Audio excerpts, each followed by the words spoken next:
Action to mixing and matching Gain scents. Let's hear another from Ashley, who mixed Gain products and went, I'm so excited. Yes, you are.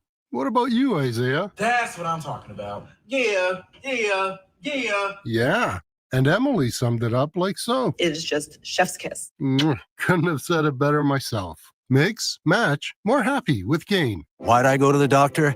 One day at the firehouse, I was so lightheaded I could barely stand. Even my crew noticed. Getting checked out was the right call.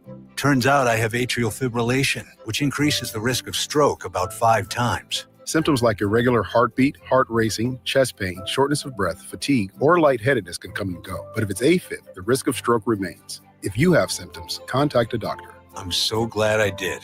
Visit NoTimeToWait.com. Sponsored by Bristol-Myers Squibb and Pfizer. For coverage of all things San Diego State Aztecs. They played a really good first half. They got off and running. They shot 57% from the field, almost 50% from 3. Created a big enough lead where they got comfortable. Check us out on Facebook and Instagram at 97.3 The Fan. KWFN and KWFN HD1 San Diego. Hey, this is Mike Schill. Fernando at the wall. What's up? Oh, he made the catch.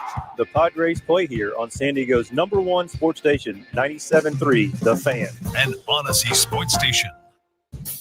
San Diego, it's time to fire it up. From the beaches to the ballparks, from the gas lamp to North County, no one knows America's finest city like he does. You can't just punt on a Manny Machado prime years. He's a 4th-generation San Diegan, born and raised in the heart of this community. Passionate, opinionated, and always bringing you the real talk on your teams, your city, and everything in between. Braden totally knows his stuff. He's ready for the next step. That guy is good. Live and local, it's the Braden Surprenant Show. But I think Braden's one of the up-and-coming young stars in the media game in San Diego. Now, here's your host, Braden Surprenant. What's up, San Diego? A good Thursday to everybody out there. I'm Braden Surprenant. This is the Braden Surprenant Show. San Diego Padres are the best team in baseball record-wise. First team to get to 10 wins on the season. Couldn't have asked for a better start. I don't know how many times I've started my show talking like that, but it's good news for all you Padres fans out there. What a great start to the season. I mean, with everything that happened in the offseason, with everything that, transpired, from playoffs on, specifically the National League Division Series, Game 3 and on, the fact that the Padres have gotten off to the best start is so great. And so, not unexpected in a sense that you didn't think a team like this team could do that. I mean, they obviously have the talent to be able to do it, but unexpected in a sense of everybody's talking about the Dodgers before the season starts, and you jump out and be the first team to get to 10 wins. That's pretty impressive. It's only 13 games into the season, so don't get in line for World Series tickets yet. But I thought yesterday was such a gritty performance for the San Diego Padres. I thought yesterday was the definition of the grit squad that Mike Schilt has been talking about since last year at this time. I mean, last year at this time, I was not believing what he was saying about the grit squad.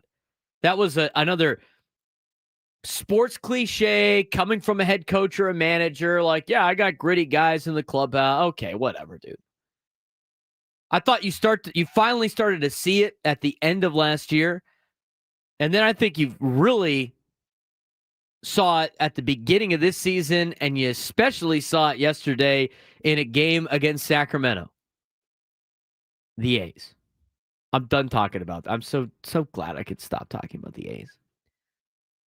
But you go into yesterday, and really, if you want to look at the last 48 hours for the Padres, going from Tuesday through Wednesday, and the end of the game Wednesday, from pregame on Tuesday to end of the game Wednesday, that was a interesting 48 hours for the San Diego Padres, and a sign of the grit. Let me explain. You started off Tuesday at the ballpark after you won the night before on Monday. So you won Monday night against the A's to start the series.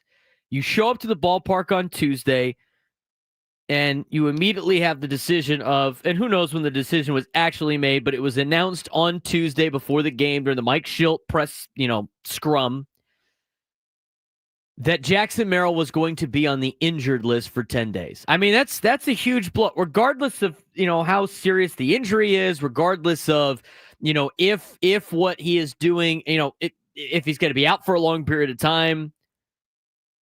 It's not a great way to start the day. I mean, it kind of sucks the wind out of the sails a little bit. He's putting up MVP season type numbers earlier in the year. He just signed that big contract. I mean, everything he's doing is phenomenal. You didn't want to start the day finding out that Jackson Merrill was going to play for the next 10 days. So that was the start of the game on Tuesday. And then as the game on Tuesday started, you got off to a 3-0 lead. And then your number 2 guy in the rotation, who you brought in really to be your ace when you made the trade, in Dylan Cease, just gets absolutely shelled in the first inning. I mean, shelled. He couldn't find the zone, and when he did find the zone, it was over the heart of the plate. I think those are adjustments that could be made. But he gets shelled in the first inning, all with 2 outs, and the Padres fall behind again in the first.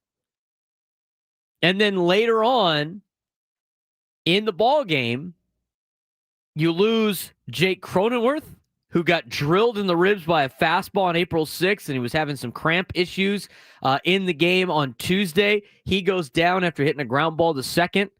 So now you're like, okay, well, he left the game, and he's hurt, and we don't have Merrill.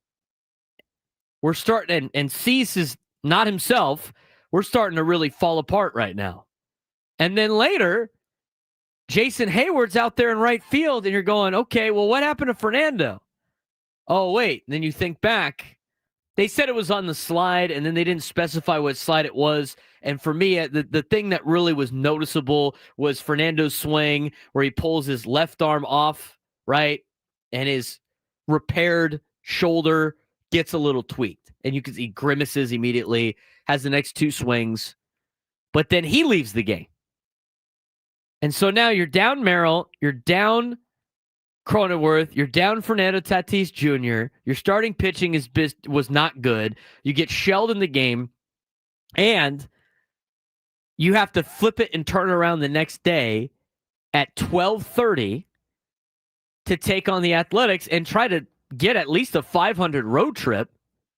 And you know you're not going to have Merrill, and you're not going to have Cronenworth or Tatis, regardless if their injury results in an IL stint or not, which I don't think it will. And we'll find more out probably tomorrow.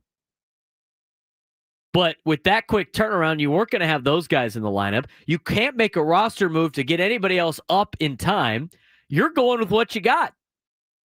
You're going with what you got. That means Hayward's got to play. That means you got Lockridge in center field. Oscar Gonzalez has to play with the pitching matchup that you have on board with Randy Vasquez. Martin Maldonado's in the lineup. I mean, it is a lineup yesterday that you look at on paper, and if you didn't know any of the circumstances, would go, what is this? What is this? And you know what they did? They stepped up and they went out there and performed. Now, they only scored 2 runs. That's all they needed. They were aggressive on the base pass. They jumped out to a nice little, start to the game. Xander Bogaerts was hitting the ball well yesterday, and we'll talk about him later. I mean, I keep trying to tell you guys. I think Xander Bogaerts is poised for a good year. He's hitting the ball way harder. It looks like he's healthy now. And we got some metrics to back that up. But you just overall look at yesterday's performance, from a box score perspective for the Padres. They probably could have scored a lot more runs. They ended up out-hitting the Athletics 12-2. But after the A's got the 1-0 lead in the second inning on the sac fly, almost had him at the plate. I mean, if Martin Maldonado didn't have to. If Buster Posey wasn't in a position to get himself blown up that one time, you wouldn't have this weird rule now with the catchers where Martin Maldonado's got to set up in Timbuktu to let a running lane come by. And so, people were on Maldonado's ass about being in a bad spot. Where else do you want him to be? He's anywhere close to the plate. That thing gets reviewed, and he gets banged for the for being in the runner's lane. So considering the circumstances, Maldonado was almost able to get the runner at home plate. Could have been a sick double play. Instead, it's a run for the A's. But then in the next inning, the Padres answer back. Bogaerts able to score on the Oscar Gonzalez single. They tie it up at 1 later on in the 5th inning. Gavin Sheets comes up with 1 out, gets the sac fly, does his job, scores Bogaerts again. And you had the performances you needed out of players that you needed to step up. Xander Bogaerts, 3 for 5 yesterday. He's hitting .304 in the season. Manny Machado needed to step up, 2 for 3. Oscar Gonzalez, who came running in from the outfield middle of the game on Tuesday because the clubhouse is in the outfield, comes up and goes 2 for 4 and drives in a run. Jose Iglesias, he might not be off to the best start that I think a lot of fans were expecting because he got off to a better start with the Mets last year. Was able to get a knock. He looked great defensively. He stepped up defensively. Jason Hayward. Woods said this on the roundtable. Jason Hayward had a headfirst slide into first base to try to get a knock. Guy wants it. The effort is there. Trying everything he can to help the ball club out. He went 2 for 4. Lockridge got a hit. Maldonado got a hit. I mean, Martin Maldonado, we're talking about a catcher, and let's not, we're not giving him the batting title, right? He's hitting .333. That's great. It's 13 games in the season. He hasn't played many games. But we're talking about the guy that the Padres said before the season started, when the roster came out, we can stomach Maldonado hitting 200. He's hitting .333. He's got a pump. He hit a bomb at Wrigley, a place where balls were dying all over the place. You got contributions from everybody yesterday. Sheets went 0 for 3, but he got a job done with a guy on third base. Got the sacrifice fly. The only one that really had a rough day was Luis Arraez. He was 0 for 5 in the leadoff spot. Hey, leadoff spot for Arraez? I think yesterday it was obviously extenuating circumstances. I don't want to see him in the leadoff spot ever again. I just don't. He's not really a leadoff hitter. He's a singles hitter. He's not a leadoff hitter. He doesn't walk. He only hits singles. That's basically his game. He does a really good job of getting hits. And we have some numbers to back up that we're going to get to later on the show of why Luis Arraez is doing a lot better batting second than batting first, really in his career.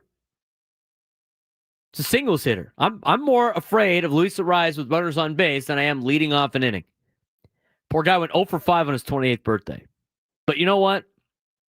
The team stepped up yesterday. And I didn't even talk about the pitching. If you would have told me that Randy Vasquez would have 3 starts already in the season, have a 1.72 ERA, I'd be like, Padres are kicking ass, and they are.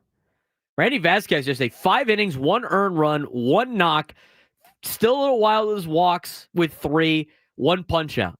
Guy pitches the contact and he gets outs. Still doesn't have a lot of whiff. There's not a lot of guys whiffing, swinging and missing at his stuff, which I guess could be a problem in the future against, probably better hitting teams. But he's getting the job done. Bullpen getting the job done. They might be the unsung hero of the first 13 games of the season. And a big reason why the Padres are going to be successful throughout the entire year. We got a lot to get to on today's show. We're going to talk about the Grit Squad. We're talking about Xander Bogaerts, how he looks healthy. Fernando Tatís Jr. having an MVP start to the season. A report about MLB thinking about a salary cap came out today. We'll talk about that as well. We'll get you Masters updates as they come about. Today's the first day of the Masters. Beautiful scenes from Augusta already. But the Padres, best record in baseball, just completed a 500 road trip. We're going to talk about that road trip when we come back as we just get started on the Braden Surprenant Show on San Diego's #1 sports station, 97.3 The Fan. I'm Chelsea Messenger, helping you beat the books with the BetMGM Network. Let's go to the Grizzlies and Timberwolves tonight for a big game in the Western Conference. Memphis actually opened as favorites in this game, but the line is flipped, and now Minnesota is favored by 1.5. The T-Wolves have been good in this spot, going 37-23 as favorites. Meanwhile, Memphis just 8-19 this year as underdogs. Take Minnesota laying the 1.5. Bet smarter and beat the books. Download the BetMGM app. Please gamble responsibly. I had the worst dream last night. You were in a car crash, and the kids and I were on our own. We had to move out of the house because I couldn't afford it anymore. That's awful, hon. My brother got life insurance from Ethos, and it only took 10 minutes. And he got $2 million in coverage for around $2 a day. It's all online. No medical exam. He just answered a few health questions right from his house. Ethos, here we come. Visit ethos.com/sports. Ethos.com/sports. Sample rate is a 10-year term life policy for 35-year-old healthy, non-smoking male. Billed monthly. Gambling problem? Call 1-800-GAMBLER. GEGE 0004666. For a full list of games and rules, play at 7 Mile Casino. Visit 7milecasino.com. Hey, it's Ben Woods here reminding you that San Diego's best place to play cards is also its closest. 7 Mile Casino offers Texas Hold'em poker, California-style blackjack, Pai Gow poker, and baccarat. Make sure you get in on the weekend for their award-winning brunch from Sammy's. It's so easy to get to. You don't have to drive into the East County. Just head down the 5 freeway to Chula Vista, get off Bay Boulevard right there on San Diego Bay. It's our place. Make it your 7 Mile Casino, just 7 minutes from downtown. Sweetie, come here. Don't worry. I see a lot of patients with the exact same thing. Ever since the ice skating rink went in next door? Or is it more than Dr. Clark's business is heating up. So many patients need my help. How will I find time to see all of them? They need to hire a scheduler, stat. I need Indeed. Indeed you do. When you sponsor a job on Indeed, it's easier for talented candidates to find it, which makes it easier for you to hire them. Visit Indeed.com/credit and get $75 towards your first sponsored job. Terms and conditions apply. The Ego Power Plus Savings Event is on at Lowe's. Right now, get a free Select Ego 56-volt battery with purchase of a Select trimmer, blower, or mower kit. That's a $299 value. Plus, shop today for new and exclusive items you need for your lawn. So get ready for spring with the latest in innovation from Ego, the #1 rated brand in cordless outdoor power. Only at Lowe's. We help, you save. Offer valid through 4/16. Selection varies by location while supplies last. Hey, it's Gravy here, and I am with John Tompkins. He's also a client at SD Fat Loss. Thanks so much for coming in, John. Appreciate it. Thank you. It's great to finally meet you after all those years of trading tweets back and forth. How much weight have you lost? Actually, as of today, I've lost 40 pounds. 40 pounds. That's actually awesome because I've lost 40 pounds as well. Talk about the first couple weeks and how you felt. I felt like I was on a mission, to be honest with you. I don't call it a plan, a diet. I call it a plan. And that plan for me worked to the T, just like it was advertised, just like it was spoke about. When you stepped on that scale, how did it feel to see those pounds go down?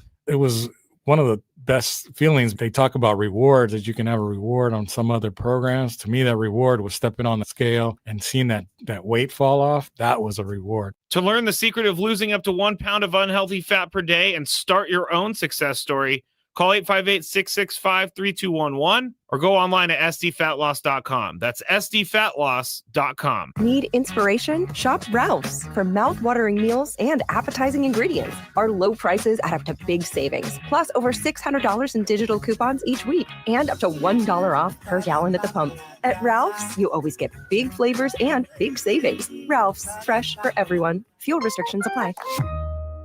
Right now, Farmer John fully cooked bone-in full half ham is $169 a pound with your card. An additional $25 purchase. Limit 1.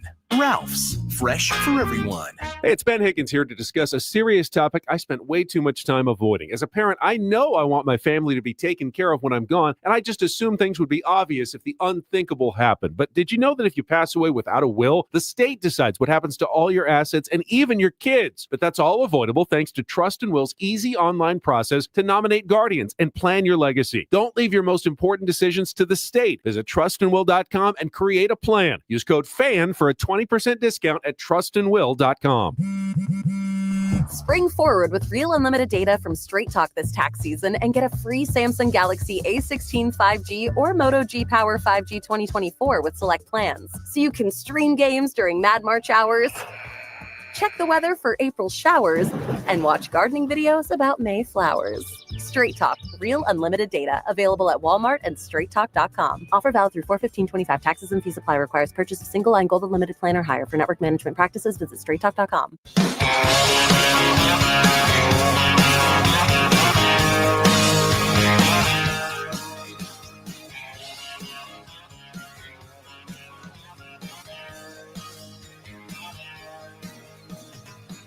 On the Braden Surprenant Show, I want to mention we are giving away tickets today for Monday's Padres game against the Cubs. First 40,000 fans, hang on, had it for a second. First 40,000 fans in attendance will receive a free Padres Aloha shirt. Tickets at padres.com/tickets.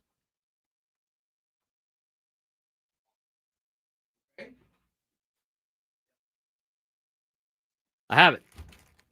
I went to grab the shirt. I know. I went to grab the shirt. There it is. I thought it was in reaching distance, and it wasn't. But here it is.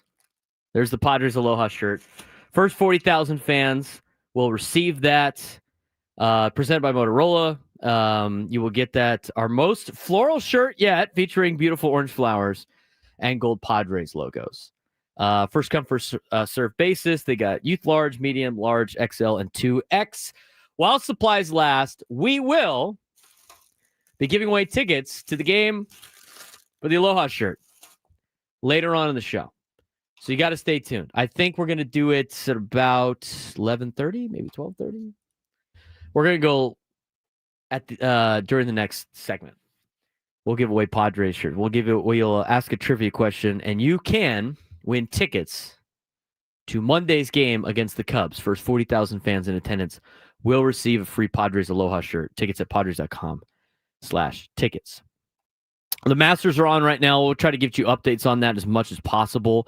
Right now, Tyrell Hatton is the leader. He is 4 under through 12. Corey Connors is tied for second with Colin Morikawa and Scotty Scheffler. They're all 3 under. Connors is through 17. Morikawa is through 14. Scotty Scheffler's through 13. They're about to finish their particular first round. Justin Rose is also part of that at 3 under. He is through 7 holes so far. Bryson DeChambeau in 6th with Jason Day and others at 2 under. And going through some of the lists, if you will, Rory is tied for 12th. He is 1 under right now. Guys like Tony Finau is even. Bubba Watson even. And Xander Schauffele, the local product out of Scripps Ranch High School, and then San Diego State. Schauffele is tied for 24th. He's even through 4, but just got it underway not too long ago. Those are some of the early on scores for you. Phil Mickelson is +2, the other local product out of Uni, and then went on to, I think, golfed at Arizona State. Can't remember off the top of my head, but Phil Mickelson, a local product as well. He's 2 over. He's tied for 62nd at the Masters, 2 over through 13. And we'll give you updates on the Masters tournament as they progress. But that's the first round, opening round today. That will continue throughout the weekend. And again, we will give you updates as they come about the next, at least once an hour for the next 2 days for the Masters. So that's that. A little housekeeping for you with the Padres Aloha shirt, giving away tickets to that next, plus the Masters coverage. Got some of that as well. So stick it right here on the Braden Surprenant Show, and we'll keep you informed. We got some other news out there. MLB considering pushing for a salary cap per report. We're going to get to that later on in the show. But I do want to talk about the first, kind of road trip for the Padres. A 500 start to playing on the road this year. And the thing is I think some people were upset, obviously, about the games last week in Chicago where they lost 2 out of 3. I thought the first game was a total example of that's baseball against Imanaga. Martin Maldonado hit a home run, but then after that, the Cubs made a lot of great plays defensively to keep the Padres from scoring. Padres didn't do very well with runners in scoring position on the road trip. Chris Ello mentioned it. I think it was hit under 200 with runners in scoring position on the road, but they did hit at home almost 300 with runners in scoring position. So that's obviously a problem. But that being said, the starting pitching wasn't that great in the cold weather in Chicago either. But the way that the Padres were able to overcome the first 2 games and the first inning of Sunday's game against Chicago and salvage a victory out of that shows the capability, or how capable this team is of being a really good baseball team this year. I thought you saw that the first sign of the grit on Sunday with the comeback that they had against Chicago. Another great comeback against the Cubs in the last 2 years. Hopefully that's not the case Monday, Tuesday, Wednesday of next week, where the Padres will take on the Cubs, and you can get an Aloha shirt. But I thought that was great. When you move on to the series in Sacramento, I think with everything that started from Tuesday on, as we mentioned in the last segment, really shows the grit of this team also. They win on Monday without Jackson Merrill, 5-4 victory for the Padres over the A's, and they take care of business. On Tuesday, again, starting pitching went a little awry early on in the contest. Dylan Cease did not have it on Tuesday. I don't know if I'm overly concerned about him yet. If he puts out another outing like the outing on Tuesday, then I think it's time to start thinking about it a little bit. If he does it 3 times, then you obviously have to be concerned. But those are going to happen. I mean, you're going to have bad outings like that. Sometimes you can't find the zone, or sometimes you find too much of the zone. And Dylan Cease found too much of the zone on Tuesday, and then you lose Cronenworth, you lose Tatis. I mean, you go through a rough 24 hours on Tuesday for the Padres, and I think, Padres fans thought the house of cards that the Padres are built on with their lack of depth, as national pundits say, was about to collapse. And then yesterday, they battle back, and with limited resources, all hands on deck, go out there and win 2-1. I think a lot of this could be said about the bullpen and how great the bullpen has been this year. I mean, the bullpen has been utterly fantastic. I mean, you had Robert Suarez yesterday, who looks 100 times better than they did at the end of the season last year. He is now gone, and he is not allowed to hit in six consecutive innings of pitching. He's not allowed to hit. It's the best start. He's starting to mix up some of his pitches, too. Robert Suarez threw 4 changeups at the start of yesterday's 9th inning. Wasn't his best execution with 3-1 against Tyler Soderstrom. But as Kevin Acee mentions in his daily newsletter about the pitch mix and everything like that, and talking with Ruben Niebla had some interesting things to say about it. He said Robert started off last year with heavy fastball mix because it was working.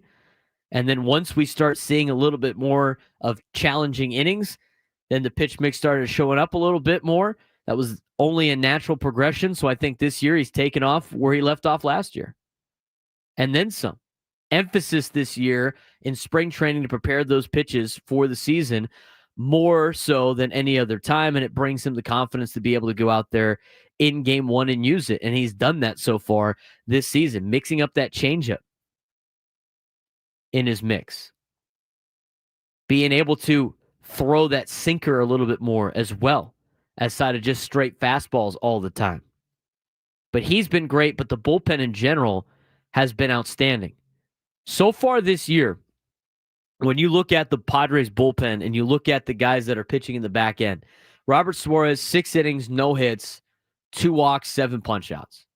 Only just worked the 9th inning. He's got 6 saves on the season. He's a perfect 6 for 6. Jason Adam, 7 1/3 innings pitched, 2 hits allowed, 4 walks, 11 punch-outs. He has inherited 2 runners. He has not allowed any of them to score. He's got 5 holds this season. He's only worked the 7th and 8th inning. Jeremiah Estrada, another guy, 6th, 7th, and 9th innings of work so far this year. He's gone 7 1/3. He has allowed a run, 2 hits, 2 walks, 9 punch-outs. He's got 3 holds. Adrian Morejon has gone 7 1/3 innings. He's only allowed a run on 5 hits, 2 walks, 6 strikeouts. He's inherited 2 runners. He has not allowed any runner to score. 2 holds and a save. You look at the rest of the bullpen, Wandy Peralta, Alec Jacob, Yuki Matsui. They have also done an exceptional job. The Padres so far this year have their bullpen has inherited 15 runners. They have only allowed 3 of them to score. That's really impressive and really remarkable. As a team, they have 12 holds and they have 7 saves. And when you look specifically at just the back end, the 7, 8, 9 guys, which would be Estrada, Adam, and Suarez, when those pitchers pitch, they haven't lost the game all year. You could throw Adrian Morejon in the mix too. When Adrian Morejon has pitched, the Padres are 7-0. When Jeremiah Estrada has pitched, the Padres are 7-0. When Jason Adam has pitched, the Padres are 7-0. When Suarez has pitched, they're 6-0. 4-3 for Peralta, 3-3 for Alec Jacob, 3-2 for Yuki Matsui. I mean, they're not going to be perfect. But the Padres bullpen has the lowest ERA of a 1.65 and the lowest average allowed in a 154 opponent's batting average in the major leagues. Ranks 9th in percentage of inherited runners scored at 27.8%, 5 of 18. That's pretty damn close to being perfect itself. Bullpen's been almost like an unsung hero to the San Diego Padres. Padres had the best start in Major League Baseball and one of the best starts in franchise history, one of the best teams in Major League Baseball, still being able to compete even though the team up north is spending a lot of money. Is that going to be a thing of the past? Is a salary cap coming to Major League Baseball? We'll talk about it next on the Braden Surprenant Show on San Diego's #1 sports station, 97.3 The Fan. Quinn and Chris on the Fan. We will have our post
Tower 97 to the Fan is brought to you by Robert Half. At Robert Half, we found that 67% of companies want to increase contract talent. That's why our recruiters' expertise and award-winning AI work quickly to find the skilled candidates you want.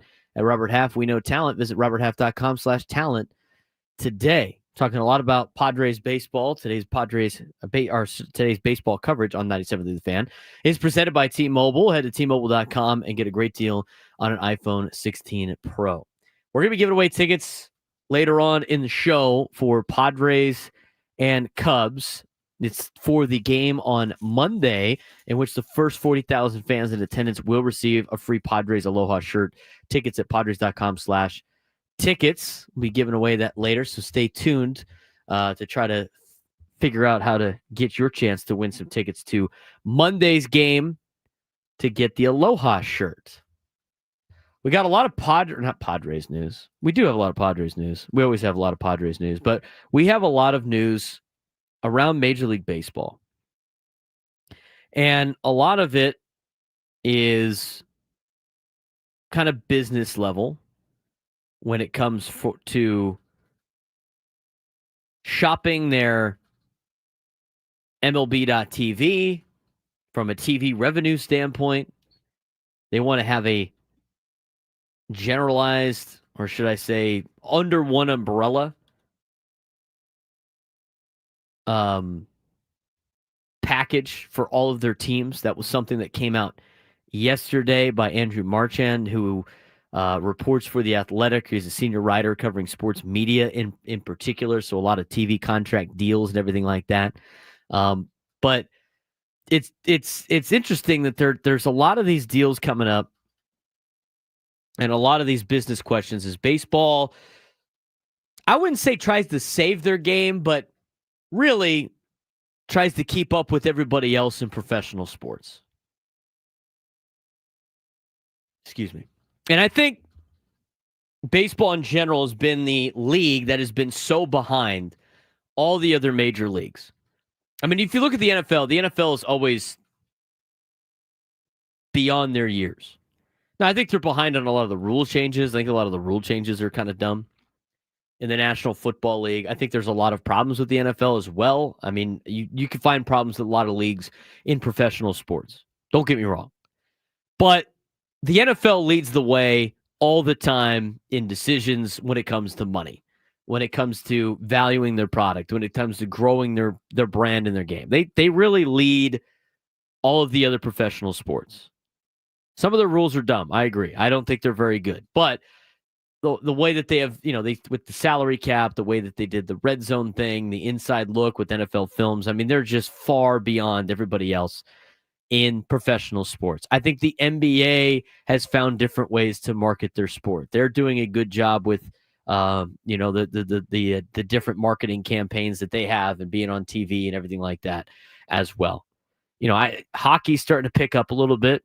I like what hockey did with the Four Nations face-off. I don't know if they're going to be able to replicate that or not, but they're finding ways to get people interested in their sport. Major League Baseball continues to have problems with their old school approach to things and we've always done things this way kind of attitude, and it's put them 10 years behind everybody else. One of it is being like their access to their product. The access to their product is not very good in general. It's hard to access their product. I think, and the thing is the Padres have been in a position now where they got to be the guinea pig of the direct-to-consumer. Where they got to be the direct-to-consumer streaming on MLB.TV. You could just pay for the Padres now. That's great. And they're trying to do that for other things. But MLB has had discussions about licensing its MLB.TV game package to networks and or digital platforms. Sources briefed on discussions told The Athletic. It allows for fans to receive all of their favorite teams out-of-market games for $150 per season. MLB.TV has 10 of its in-market teams that range from $99 to $199 per year, following fans without cable access to local games. That's a lot of the things that we have here in San Diego.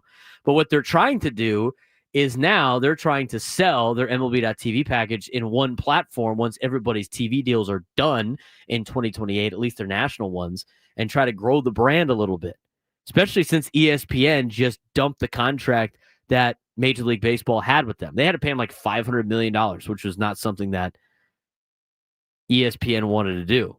ESPN still wants to buy games for Major League Baseball, but the problem was they were spending all this money and they weren't getting any playoff revenue, which is what everybody else wants. And so with expanded playoff revenue potentially, which is something that Major League Baseball wants, expanding the playoffs because every TV network wants those games. The other thing that they're looking at doing is shipping off all of the local games to a different platform as well. TNT and Fox was interested in it. Amazon, Apple could be other potential candidates for an MLB.TV exclusive package, which means they would buy the MLB.TV, and that's all of a sudden affiliated with Amazon or Apple TV Plus, or, I don't know if ESPN is interested in it, but it sounds like they might be. ESPN has said it would like to continue with baseball under new terms. ESPN chairman Jimmy Pitaro has stated publicly his interest in regional sports rights, as ESPN will debut a direct-to-consumer full service in the fall. So baseball's trying to ship off all of their local TV deals into one.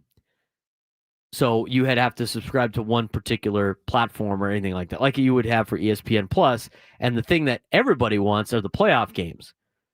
So when Fox and TNT Sports top postseason rights combined with international packages, especially in Japan, are up in 2028, they're expected to be more suitors for MLB's overall TV packages.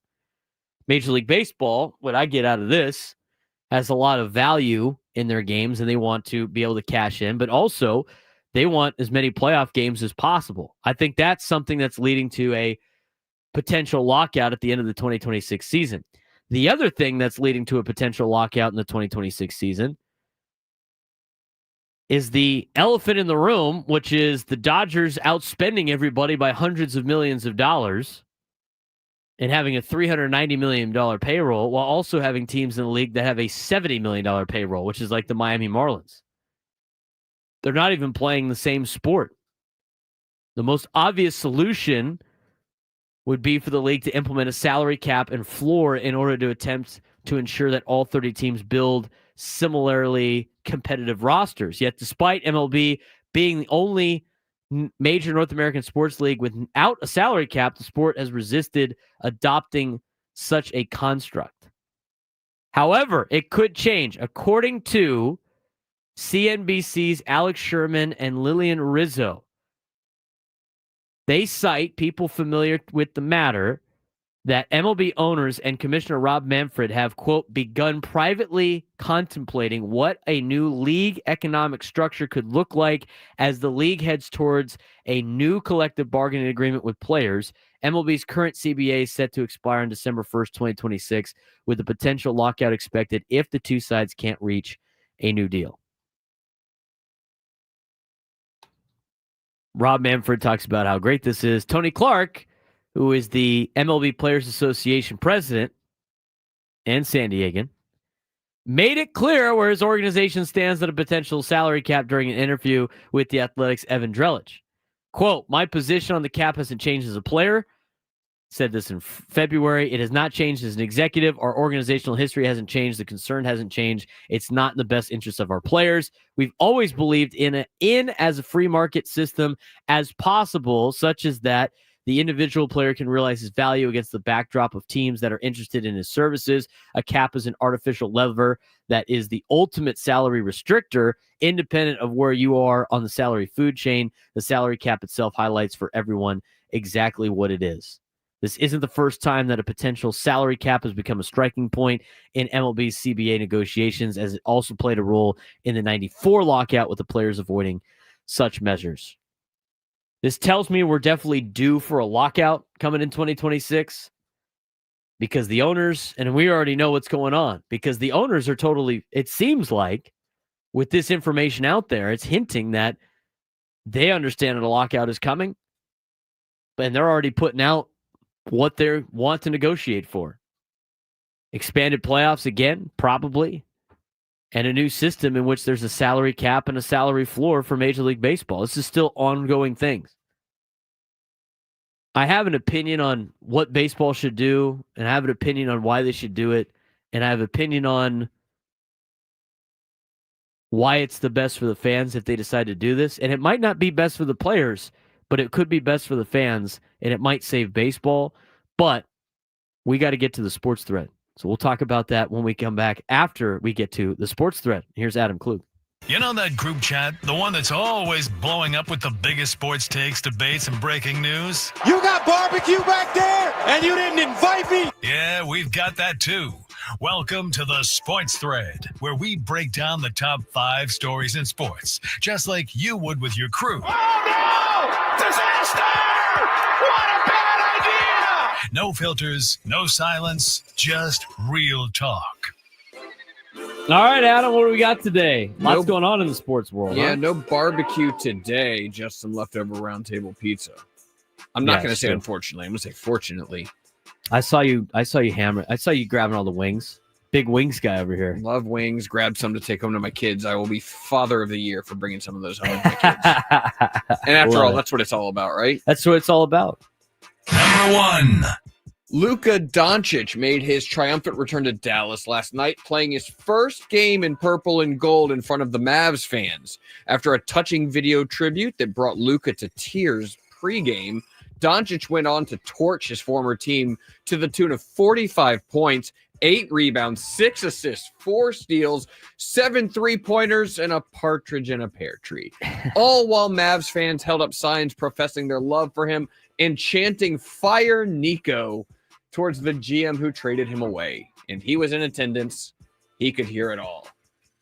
When Mavs GM Nico Harrison is alone, by himself, laying in bed at night, do you think he regrets trading away Luka, or do you think he still believes it was the right move? Asking you to get inside the head of I know. Nico I mean, I would never make that move to begin with. But, I don't think it's funny. I think there's maybe one human being on the face of the earth who would make that move, and that one person happened to be in a position to make that move and made the move. I don't think he does. I think he's still. I think somebody that would make a move like that still thinks that they're going to have the last laugh at the end of the day. I can't believe I honestly can't believe what the front offices have done in the NBA since the start of the new year, with the Doncic trade, with the firings of the coaches in Memphis, now in Denver. I don't understand what they're doing. It's mind-boggling to me. And they're upsetting their fans everywhere they go. I mean, Denver's fans wanted a riot yesterday a couple days ago after Malone got fired. I mean, Mavericks fans were cheering for the Lakers the entire game yesterday. I mean, your whole point of being the general manager is to get people to support your team because they spend money. That's what this business is about. And you got everybody there rooting against you. That means you royally messed up, dude. You got Dirk in the building supporting him. Mark Cuban was there supporting him. I mean, they were all there for the Lakers, and it's a Dallas Mavericks home game. Those guys are the fan base is never going to believe in the organization with Nico in charge until they fire that guy. Number 2. USA Baseball announced earlier today that former Major Leaguer and current MLB Network analyst Mark DeRosa will return to manage Team USA in the 2026 World Baseball Classic. DeRosa guided Team USA to the championship game last time, where they lost to Japan 3-2. An epic final at bat with Shohei on the mound and Mike Trout at the dish while they were still teammates. Are you on board with running it back with Mark DeRosa? Sure. I mean, what is talked about Schilt ball on the roundtable? We got DeRosa ball here. DeRosa ball. I mean, what is he? What do the managers on the World Baseball Classic teams really do? I mean, what do they really do? Is it like, are we going to be as Americans? Are we therefore Team USA fans we got to fire this guy? He's not getting the job done. I mean, it's not like the World soccer. Baseball Classic a success or a failure? Yeah, exactly. Making it that far, I but mean, not it's winning. like a celebrity all-star game. Like, what is he really doing? As long as I like DeRosa. I think he's great. He's funny on the morning show on MLB Network and everything like that. Seems like a cool dude. It seems like he's got good vibes. He's got to keep the vibes up. That's what his job is. Sure, keep him. Vibe check. Vibe check. He passes the vibe check. Number 3. Police were called to the home of Dolphins receiver Tyreek Hill for a domestic dispute yesterday. Actually, I guess it was Monday. The news came out yesterday. After his wife's mother thought her daughter was in danger. The police ultimately left without incident or filing any charges. Hill is no stranger to run-ins with the cops, to say the least, or domestic disputes for that matter. What should the Dolphins do, if anything, with Tyreek Hill after this latest incident? No charges? No charges. Nothing.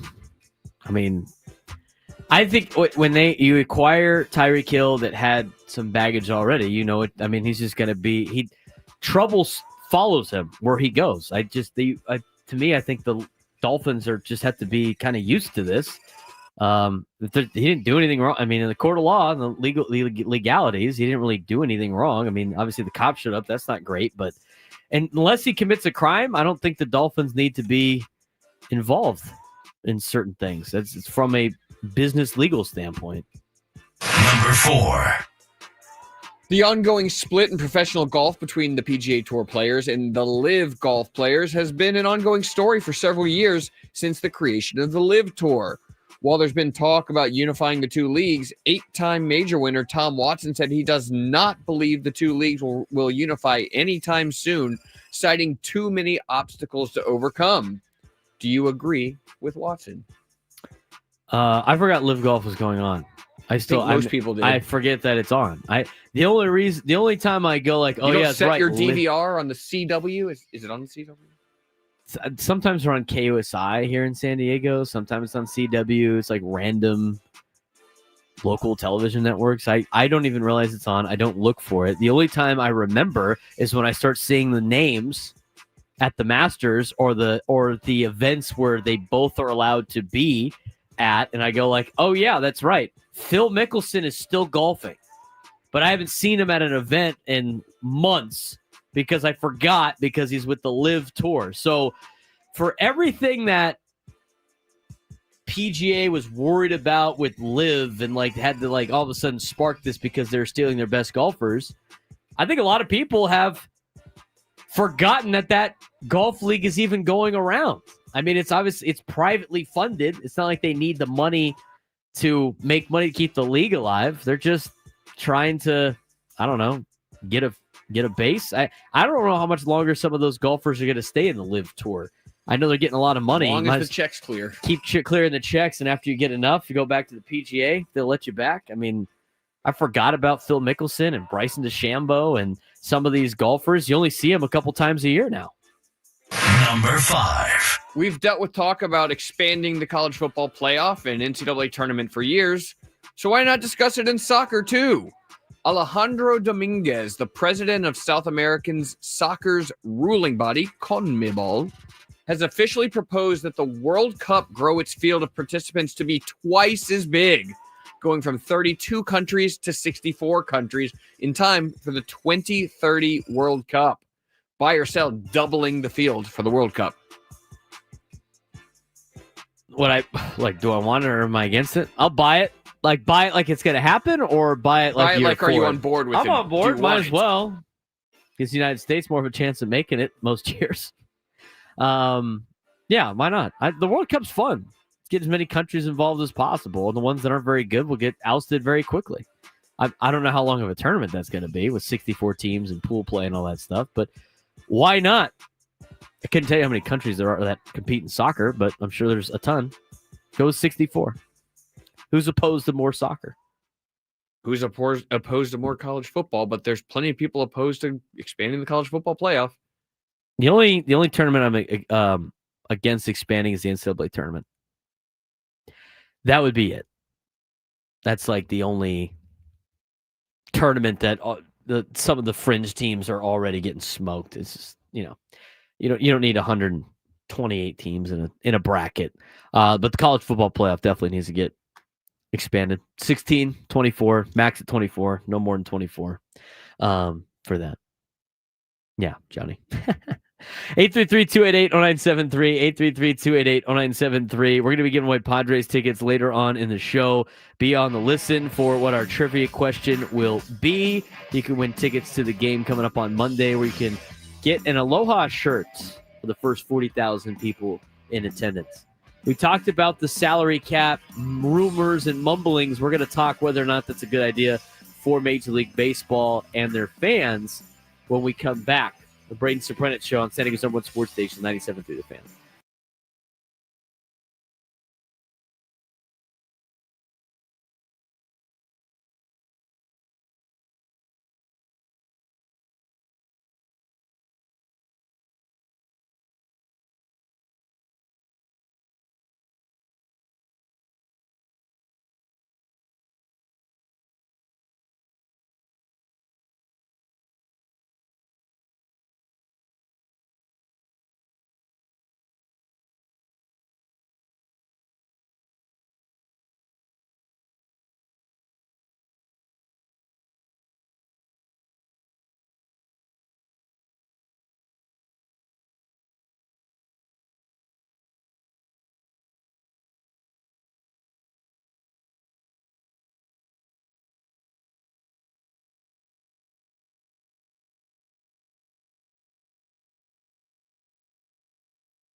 12 o'clock hour. We're going to be giving away Padres tickets a little bit later. Padres and Cubs for Monday. You can win. If you win the tickets, you can get an Aloha shirt.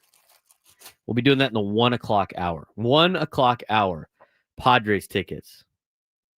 Got to stay tuned to listen for the trivia question. And if you answer it correctly, you can win tickets to the Padre game on Monday. We will also have tickets to give away tomorrow. I think that's also for the Cubs series. So Padre tickets give away the next couple of days. Want to mention this hour is brought to you by Robert Half. At Robert Half, we found that 67% of companies want to increase contract talent. That's why our recruiters' expertise in award-winning AI work quickly to find the skilled candidates you want. By Robert Half, we know talent. Visit roberthalf.com/talent today. Later on, we'll be playing our game, the Midday Sports Standoff at 12:45. We will get into a couple other things with the San Diego Padres as well, but I want to get back to the conversation. Of course, we'll update you on the Masters also coming up next. But I want to get to the conversation about the salary cap deal in Major League Baseball. Players don't want it. Owners are starting to want it. They're the only North American sports league that does not have a salary cap. It has done well for a lot of leagues.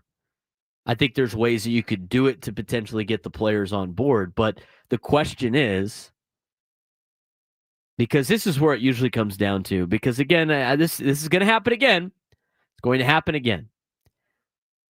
The fact that the owners are already putting out there in some capacity, and they're letting it leak out that they're interested in a salary cap, giving a warning shot to the Players Association before the end of the 2026 season when the CBA expires and they have to do a new one.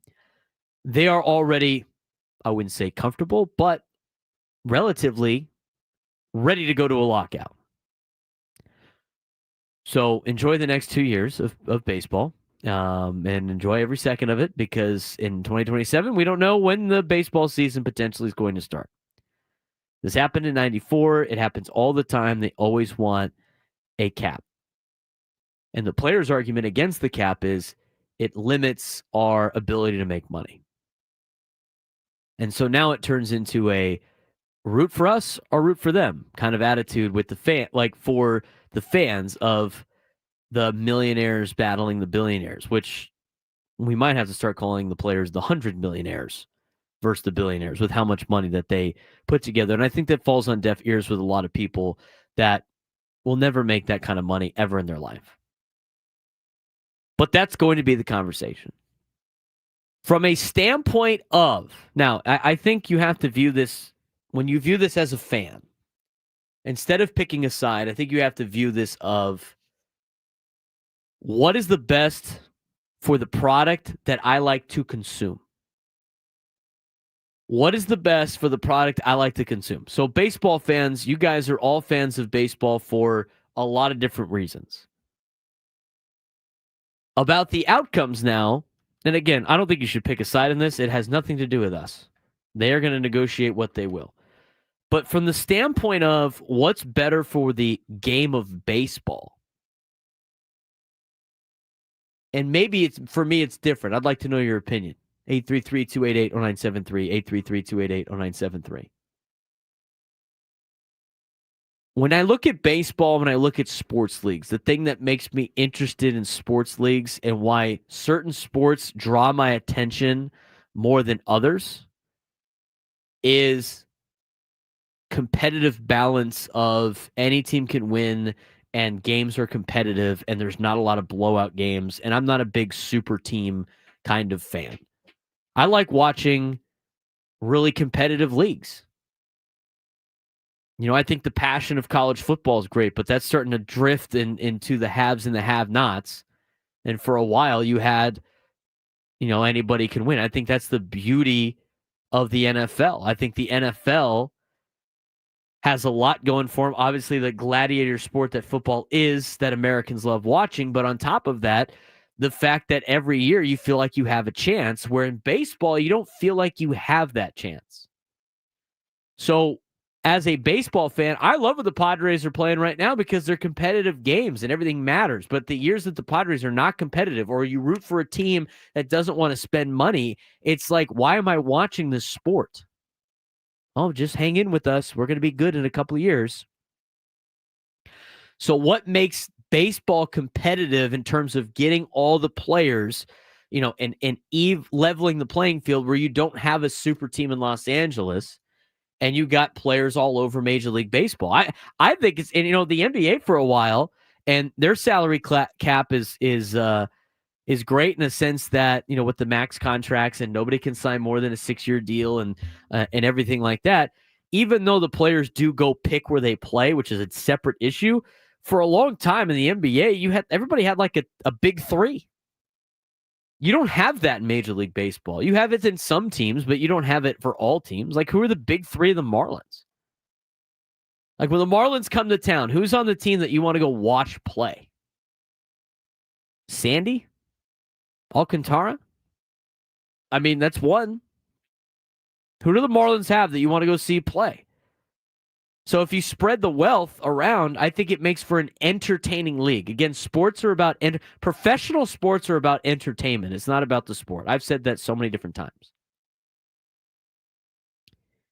What would make baseball more competitive, in which you have teams coming in with a spread of wealth?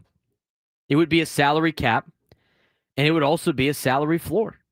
It would be a range where everybody has to spend the same amount of money on their players. Here's your range. And the thing with the NFL is they update their salary cap every year. They continually add, and add, so players can continually make more and more and more.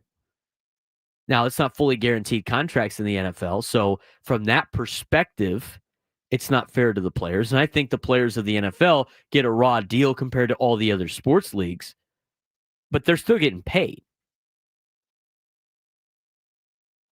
So you look at salary cap, salary floor, I think that would be great for Major League Baseball in the sense of a competitive standpoint.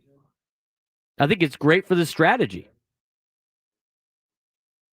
I would love to see, everybody competing at the same level. I'd love to see teams that don't spend money go out there and have to spend money on players. And then all of a sudden it starts spreading everything around. But if you want a competitive league, but you also want the best league for the player, that league doesn't exist. It's either one or the other. If you want a players league, it's not going to be very competitive.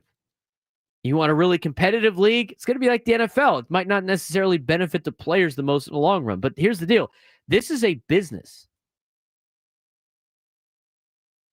Everybody in baseball,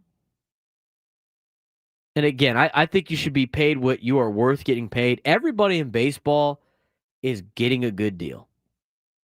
In the grand scheme of life, professional baseball players, specifically at the major league level, are getting a pretty good deal. I think most people can agree with that.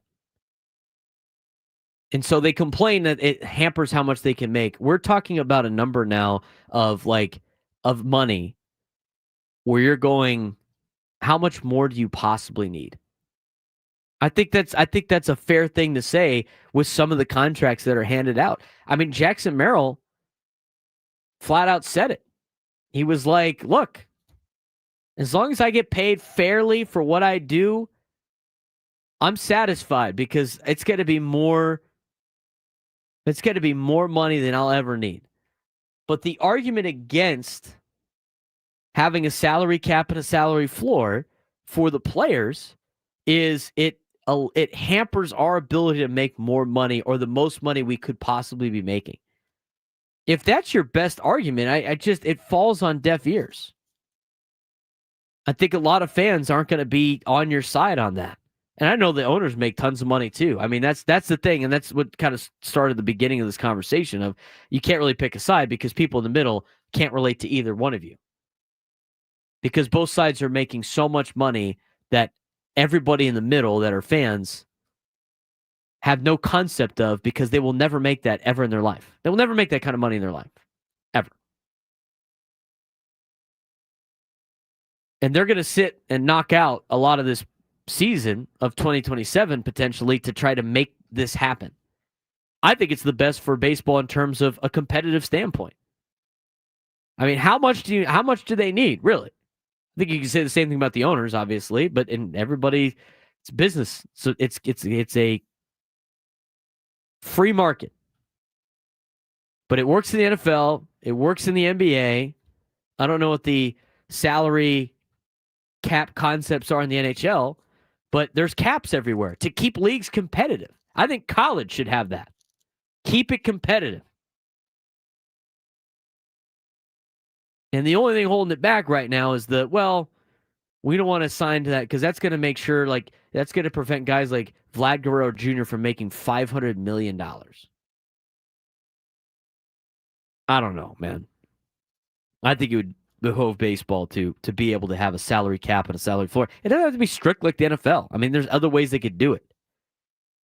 But I think this might be the first time, with the way that the Dodgers spent money and the future of baseball. The thing is if you don't eventually put something like this in, are you going to continue to get the TV revenue that you expect to get? Are you going to continue to get the money that supports the league? Because this is all supported by fans that watch and consume the product. If the sport is not competitive and you continue to have years, and this is the first year of the Dodgers having this, loaded payroll. If you continue to go down this road and the same team wins every single year because they can outspend everybody, how much more interest are you going to have in the sport as a fan? Which means how much money are you willing to spend on this particular sport if it's not entertaining to you or it doesn't excite you? That's why the ownerships are trying to get out in front of this as much as they can, because they know this is going to trend in a very bad direction. And then all of a sudden, nobody's making money. I'm all in favor of a salary cap in baseball. I'm all in favor of salary floor. I think everybody in the other leagues get a fair share. I think NFL players get a kind of raw end of the deal because they're not fully guaranteed contracts, but baseball players get fully guaranteed contracts over long periods of time. And you got guys, I mean, there's some players like Anthony Rendon that are raking in some serious cash right now and not even playing. I mean, those are the type of players that you're also talking about right now. Like, salary cap is preventing that guy from making more money. It falls on deaf ears for the fans. But I think from a competitive standpoint, I think baseball would become even more popular than it currently is if they had a salary cap and a salary floor. What do you think? 833-288-0973, 833-288-0973. We will get to your phone calls when we come back. We'll also dive into some more Padres coverage, specifically taking a look at Luis Arraez and where he is in terms of batting. He's actually doing a lot better job not batting leadoff than he does batting leadoff in his career. We'll talk about that when we come back on the Braden Surprenant Show on San Diego's #1 sports station, 97.3 The Fan.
833-288-0973. 833-288-0973. Talking about the salary cap potentially in baseball. It's starting to leak out a little bit. And, the Players Association will never stand for it. If you want a competitive league, you need a salary cap and a salary floor. Like every other league in the United States.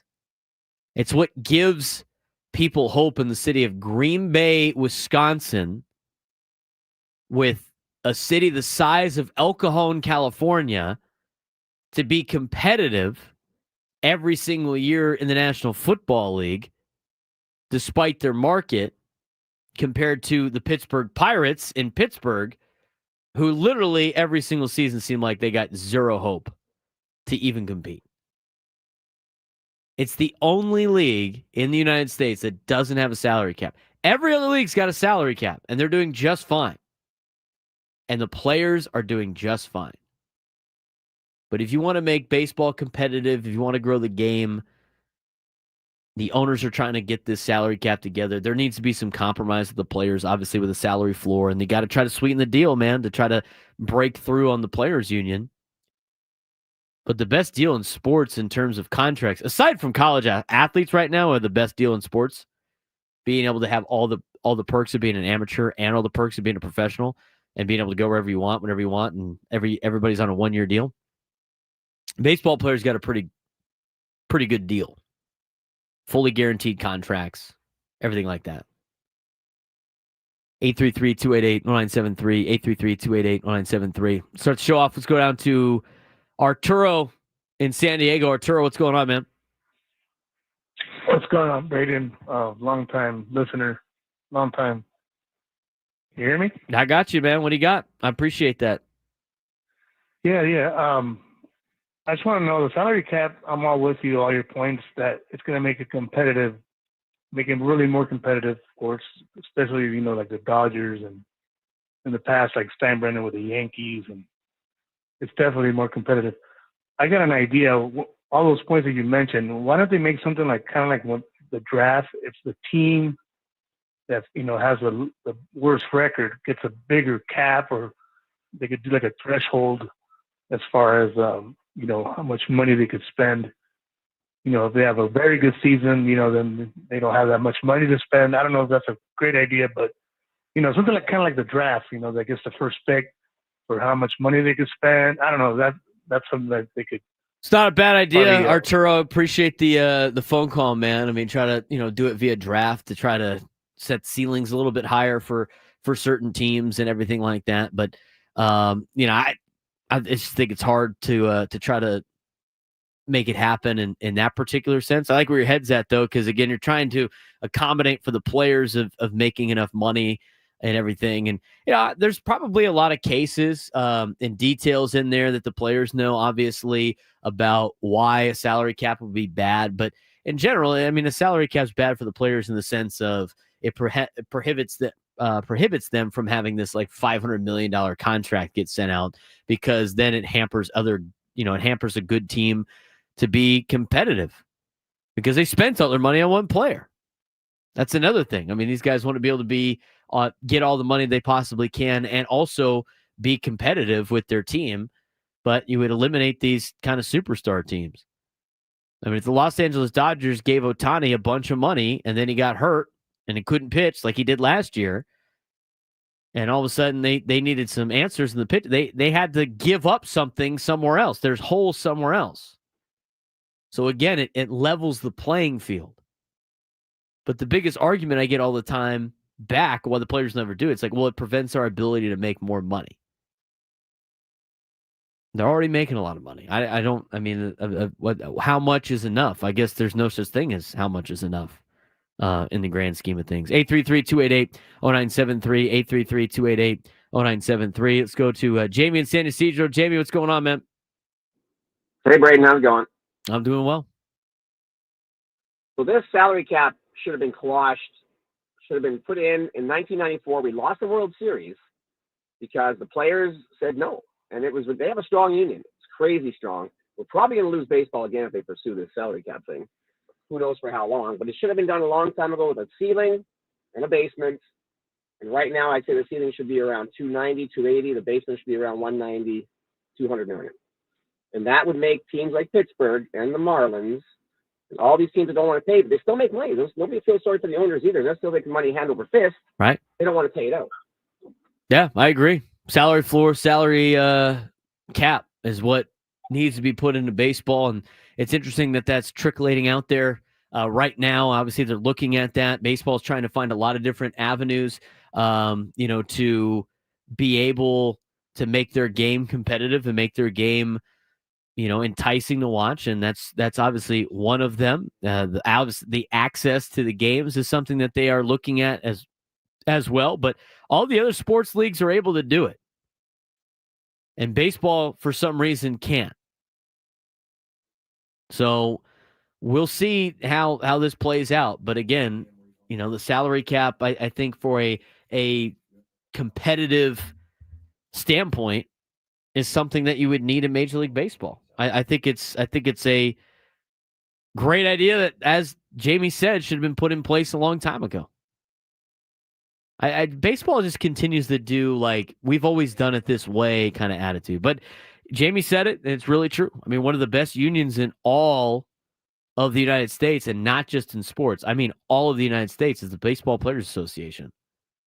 And they get the best for their players. I mean, their players have a lot of good deals because of how great the Players Association is. And this is one of the reasons why they have a great Players Association. Fighting off a salary cap when every other league has one. Let's get out to Liam in San Diego. Liam, you're on the Braden Surprenant Show. What's going on, man? Hey, Braden. How's it going? I'm doing well, man. I wanted to ask you about Jackson Merrill and I guess the team-friendly deal that we just signed him to. And I don't know, do you foresee team-friendly deals happening more often in the future? I know Jackson Merrill is kind of a unicorn, but I don't know. I wanted to get your thoughts on if you foresee that, I guess, happening more often. More often in what for the Padres or just in general?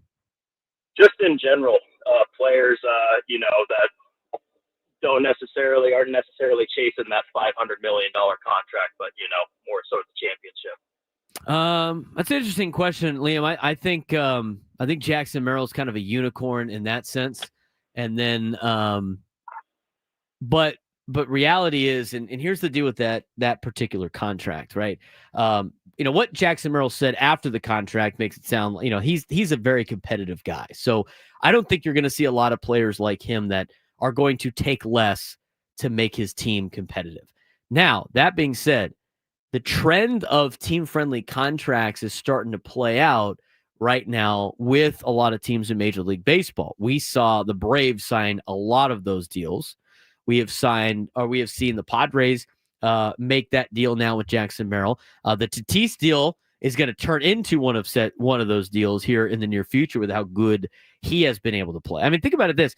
They had, since Vlad signed his $500 million contract, they put out a list of like the next 5 guys to get paid over $500 million. I mean, thank goodness that Fernando Tatís Jr. and Jackson Merrill aren't on that list right now. I mean, they both equally probably deserve more money than Vlad Guerrero Jr., if they were to sign right now in their prime, right? And so you look at the team-friendly deals that are being handed out. And here's where people get a little confused on this. Like, I can't believe how much money they're leaving on the table.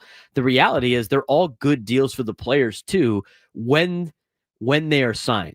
They are all great deals for the players when they are signed, because these teams offer these players, before they're established in Major League Baseball, offers that they cannot refuse. You look at the Braves, right? Everybody criticizes, Ozzie Albies and Ronald Acuna Jr. for leaving so much money on the table, but it's a risk. I mean, Acuna's already been hurt twice. I mean, if Acuna didn't sign that deal with the Braves, I mean, how much would he really be getting with the amount of times he's been hurt? Right? I mean, there are offers that you can't refuse. They buy you out of arbitration years. They buy you out of, the league minimum years. Like Jackson Merrill is supposed to make like $700,000, $800,000 next year. He will gladly take a couple $1 million instead of $800,000. or when his contract is, really hitting the toll of like 20 million. That's way better than the 800,000. If you wait to try to get that big deal, you're going to go through 3 years of that and then another 3 years of arbitration before you even hit free agency. And then you'll get your payday if you continue to play at the level that you're currently playing at. It worked out for some players like Juan Soto when they bet on themselves. I think it probably could have worked out for Jackson Merrill. But if you get hurt or, something, God forbid, anything happens to you during that time, you get nothing. You don't get like, well, he was, expected to make that. So you could still be. It's not how it works. So a lot of these team-friendly deals, yes, they are very team-friendly, but they are also beneficial to the player because, again, money is worth more today than it is tomorrow. But also, they are offers that you can't leave on the table. They're just too much to just let sit there and move on and try to bet on yourself. And so a lot of these organizations saw what the Braves are doing. You saw Arizona do it with Corbin Carroll. You saw Milwaukee do it with Jackson Chourio. I don't remember if Jackson Holiday signed one or not, but Jackson Merrill is on that train now. And if I'm the Padres, I'm finding out ways to do it with DeVries and Salas as soon as I can. And the risk for the team is those guys don't end up performing to a high level, and then you have to eat the money, but at least it's not as much as you would have to eat if you signed him to a bigger deal and then he decided not to play at that level or couldn't play at that level. Very interesting topic of conversation. 833-288-0973, 833-288-0973. We'll get to Mark when we come back. We will also dive into some Luis Arraez in the leadoff spot compared to batting elsewhere, some numbers that we found, and why you probably shouldn't bat leadoff anymore. Yesterday was kind of an anomaly. Yesterday was they had to. But moving forward, maybe batting him second's the way to go. Talk about it next on the Braden Surprenant Show on San Diego's #1 sports station, 97.3 The Fan.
kind of news today about the salary cap potentially coming to baseball. There's a lot of hoops that they need to jump through in order to make this happen. It spurred some conversation for this hour. I mean, a lot of people wanted to weigh in on that. And as I mentioned at the beginning part of this conversation, it was actually in the 11 o'clock hour, the end of the 11 o'clock hour, how Major League Baseball wants to centralize their TV packaging, which means they'll probably want to share the revenues on that. That would actually make it easier for them to put in a salary cap. But again, that's another difference that baseball has and everybody else is, the national contracts are a little bit different, but all these other teams have some they share the revenue on the national TV contracts. But baseball's got a lot of them, the local ones that they don't share, but they do share it to a certain extent. Like a lot of the Dodgers money does get shared amongst the teams. There's different rules that are in play, and there's other things to avoid sharing money, like upgrading your stadium, which is what LA did last year. Anyway, but 833-288-0973, 833-288-0973. Get back to your phone calls. Also, we are going to be dueling it out in the midday sports standoff coming up at 12:45. If you want to participate in that, give us a call, 833-288-0973, 833-288-0973. You will be qualified for a chance to win our grand prize, 2 tickets to either Disturbed, Ghost, or Pantera in Las Vegas, plus a 2-night stay at the MGM Grand in Las Vegas and a $150 gift card. Get tickets for all 3 shows now at Ticketmaster.com. Midday sports standoff coming up in just a little bit. Call in, try to take me down, win an opportunity to win a trip to Vegas. I want to get back to your phone calls. It's out to Mark in San Diego. Mark, what's going on, man? Hey, good afternoon, Braden. A couple points I want to make. I follow your reasoning and why you're promoting for levity that we need to have a salary cap. But the 2 points I want to make for you to comment on are first, the very first league in the United States that had a salary cap was the NBA. What led to them having a salary cap?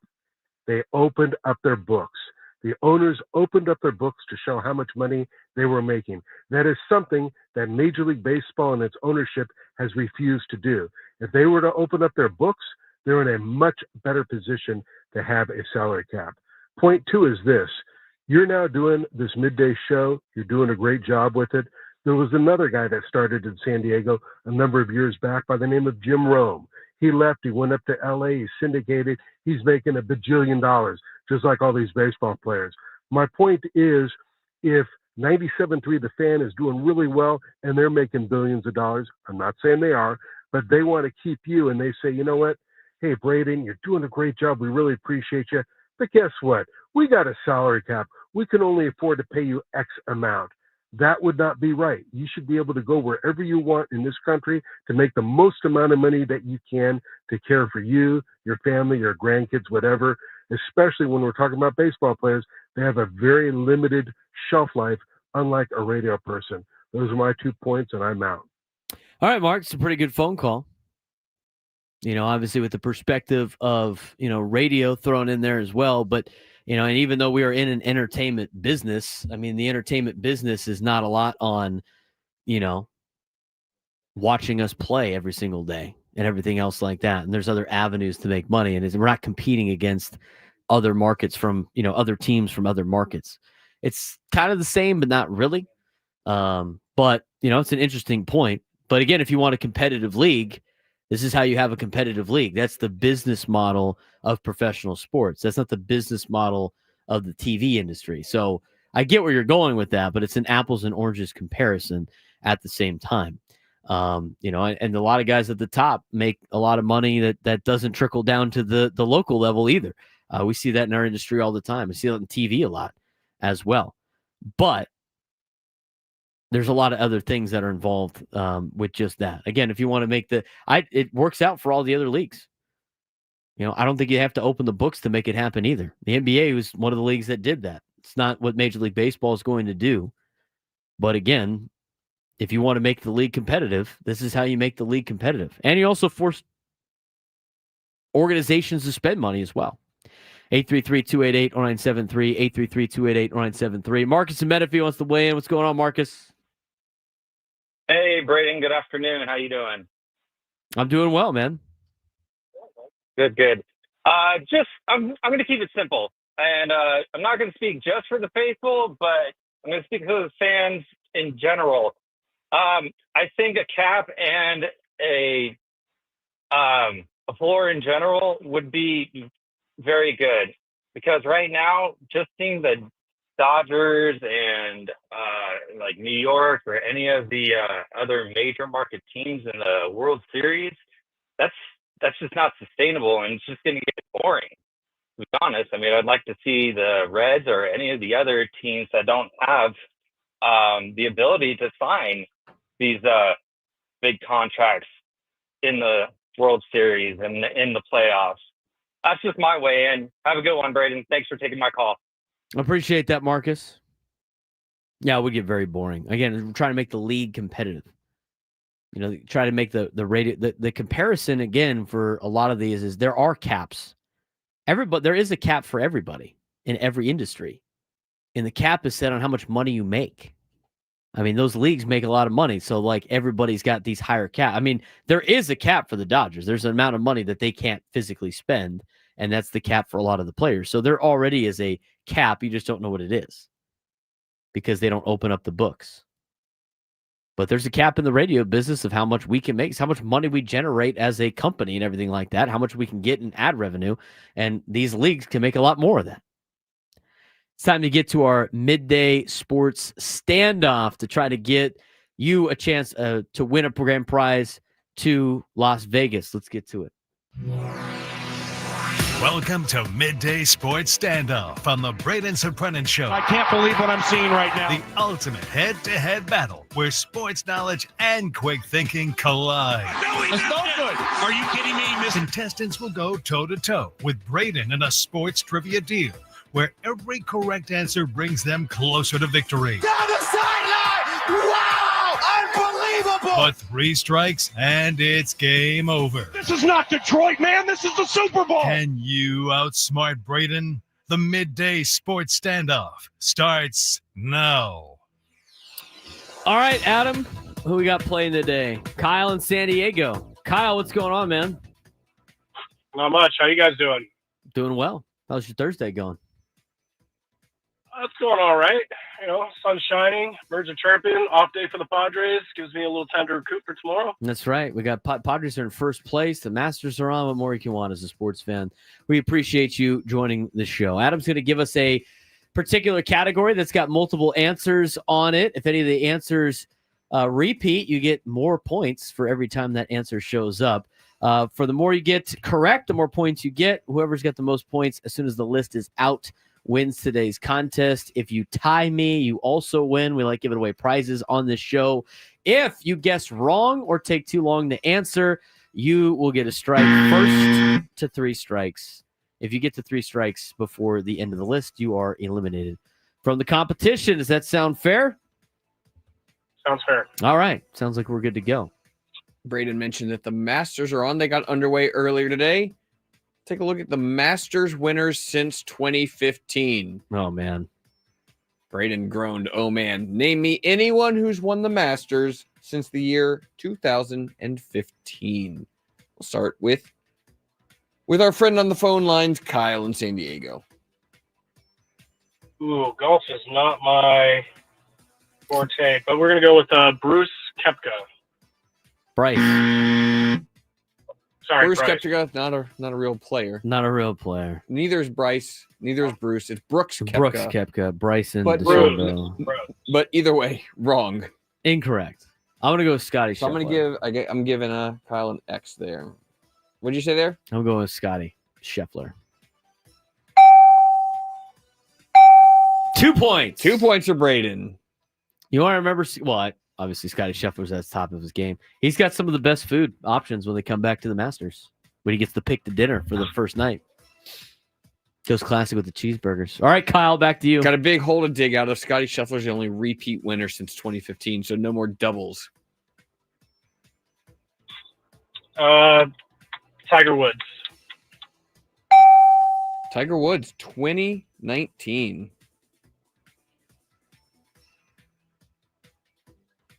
Did Colin or Kyle win? Colin Morikawa? Are you asking me or are you registering again? I'm asking in my head, but Colin Morikawa.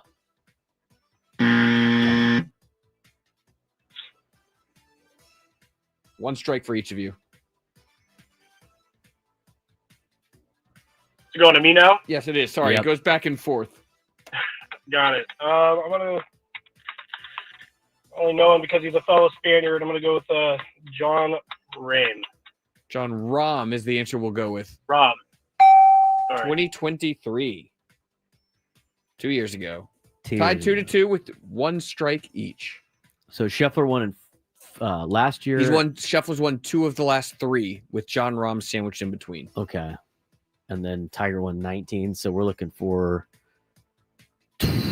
2020. Well, that was the fall one, right? They did one in the fall for 2020. Yeah, COVID, they moved it, right? Yeah, they moved it. So they had 2020, 2021, and 2022 is what we're looking for. No, 2020 and 2021. As well as 2015 through 2018. Oh, and 2015 to 2018. Did Phil win during that time? Phil Mickelson? I have no idea. I don't pay. The thing is once they win, I don't even remember what years they win. Kyle got a chance to jump out to the lead here. Oh, Dustin. What's his last name? Dustin Johnson. Dustin Johnson, DJ, 2020. Yeah. The aforementioned Nice. 2020 Masters. Braden, you need this one to stay alive. All right. I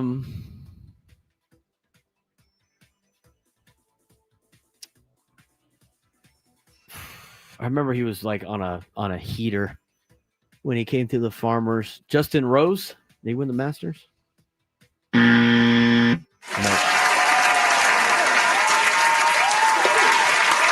Applause for Kyle. There was another Justin who would have been a correct answer.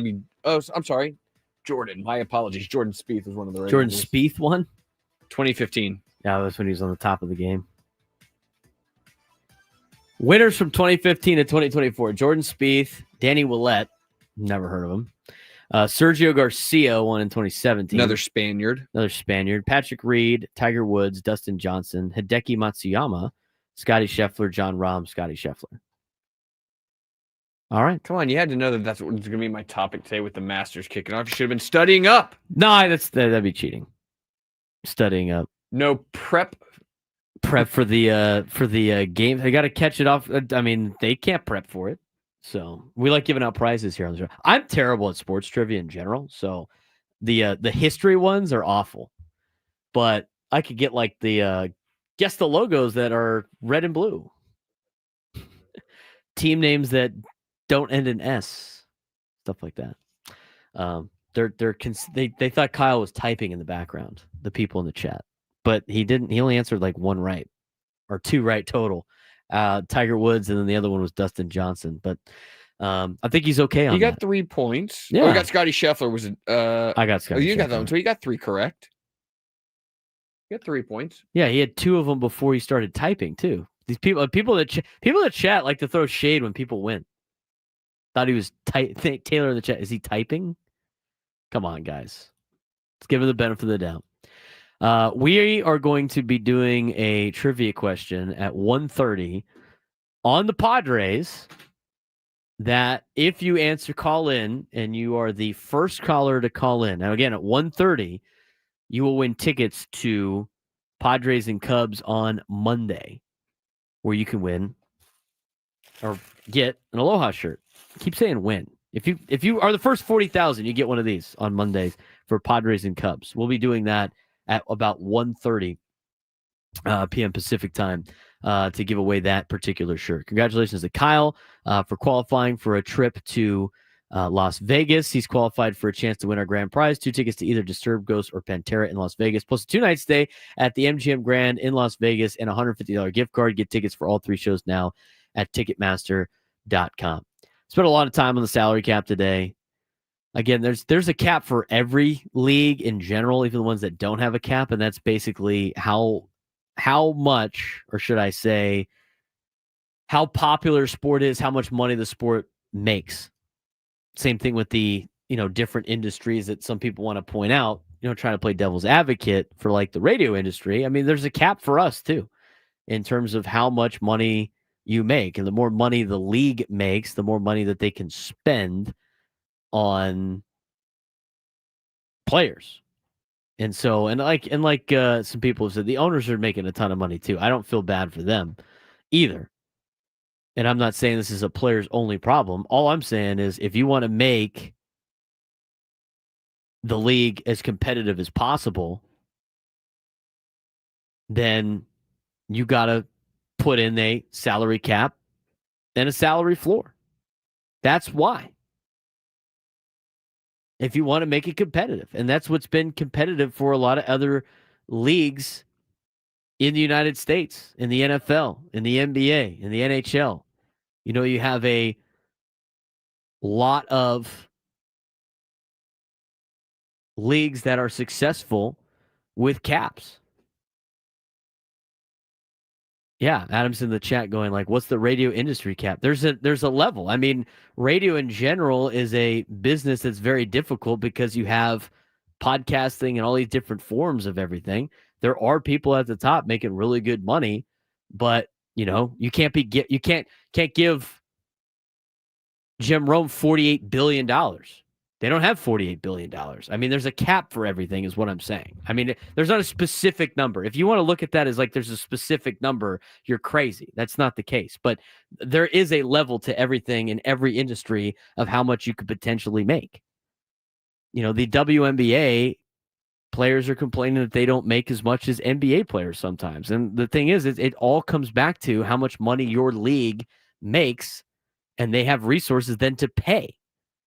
So, yeah, there is a cap on how much you can make in every industry. But why is baseball the only one that's allowed to not have a salary cap compared to every other league in the United States? Again, if you don't want to make the league competitive and you just want the players to get paid a ton of money, like that's fine. But then I don't want to hear anybody complain about how loaded the Dodgers are. That's the league that you want. That's the league that you're signing up for. And I said that at the beginning of this entire conversation. I said, look, if you want the most competitive league, it's not going to be the most beneficial league in terms of the salaries of all the players in Major League Baseball. It's just not. So as a fan, do you want all the players to make a bunch of money? If that's the case, you just like are happy with them just making money and you have a good time at the game, that's great. I don't want to hear you complain about how great teams are and how it's not fair. Here's how you make it fair is the salary cap and a salary floor. And then if your complaint is, well, that limits players from making more money, all right, then don't be upset when the leagues are. There's a disparaging level to the league. You can't have your cake and eat it too. And all these leagues, it's either pro player or pro league. And there's not a lot of in between. So interesting type of conversation. When we come back, we're going to talk about Xander Bogaerts. We're going to talk about Luis Arraez. We're going to talk about Fernando Tatís Jr. We're going to talk about the Padres bullpen. All coming up in the final hour of the show on the Braden Surprenant Show, San Diego Sports Station, 97.3 The Fan.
O'clock on the Braden Surprenant Show. We're going to dive into some Padres baseball here.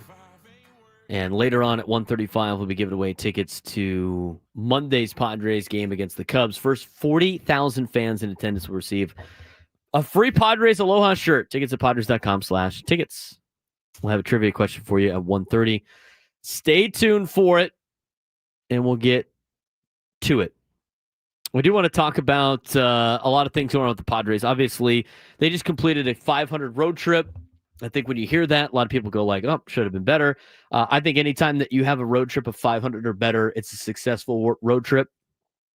You look at the way the Padres road trip started, losing the first two games and then winning on Sunday and then doing it in comeback fashion, digging themselves in a hole and being able to, in a gritty way, battle themselves back to get a W on Sunday to salvage the series in Chicago and then play that into taking 2 out of 3 from the Athletics this week to get to a 3-3 road trip. You still stay at the same point that you were at in terms of the standings when you left to go on the road trip, and that's 7 games above 500. That kind of mark, again, if you play 500 ball the rest of the way, will get you to about 84, 85 wins on the season. The Padres play 500 ball the rest of the season, they'll be at 85 wins. I don't know if that's enough to make the playoffs in 2025, but they're in a really good spot to start the year with their 7-0 start that they got off to, and then, again, sticking with it during the first road trip. I thought you saw the grit squad for the first time on this road trip. I thought you saw it on Sunday. I thought you saw it again on Wednesday, or should I say yesterday, for the Padres when they didn't have everybody available yesterday in the lineup. The guys that were the bench piece players, some of those veterans stepped up and got the job done when they needed to. You know, I went through the box score yesterday, but you know, Bogaerts 3 for 5, Manny Machado 2 for 3, Gavin Sheets, even though he went 0 for 3, had a sac fly to score a run. Oscar Gonzalez was 2 for 4, Jose Iglesias 1 for 4, Jason Hayward 2 for 4, Lockridge got a hit, Maldonado got a hit. Starting pitching was great from Randy Vasquez. He continues to start the season off well. And we'll talk more about Randy in just a little bit. The bullpen was exceptional, like they had been all season. So the Padres are the first team to 10 wins in Major League Baseball.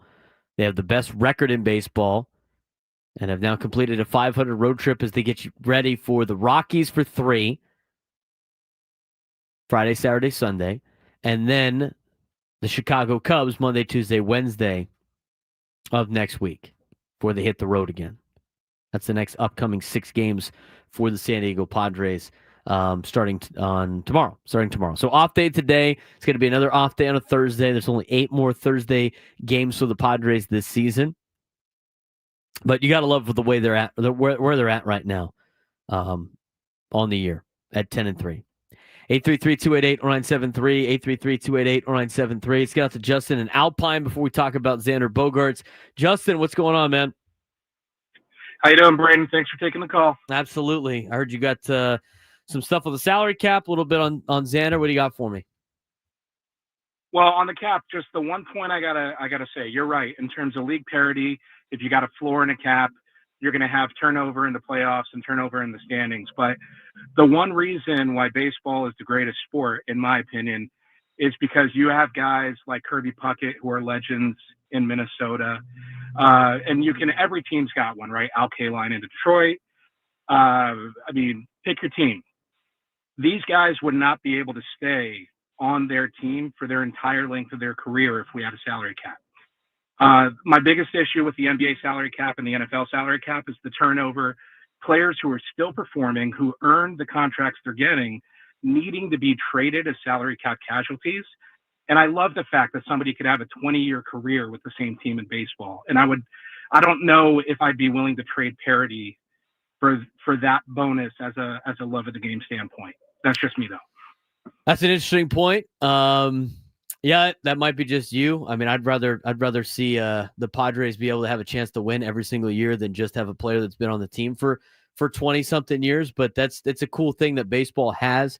I don't necessarily think that would all go away. I just think, for certain organizations, maybe it might be worth a little bit more for a player to go somewhere else to get a little bit more money. But I think some of those stars that you will see will stay with a lot of their clubs. But some of those role guys that stay very long time on their organization obviously would be bouncing around a lot. So definitely a good point on that. What did you have for on the Padres? So regarding Xander, first off, in Ruben we trust. I love the pitching. Every single year, you get these guys that come up that exceed expectations, even if it's just for a short period of time until the league figures them out. And if we just keep turning over that 4th and 5th spot, it's not ideal. But I still believe that Ruben can crack somebody in for 5, 6, 7 starts a year and turn out a good, opening start. When it comes to Xander, I love the fact that he's hitting. He's obviously healthier than he's been his entire time as a Padre.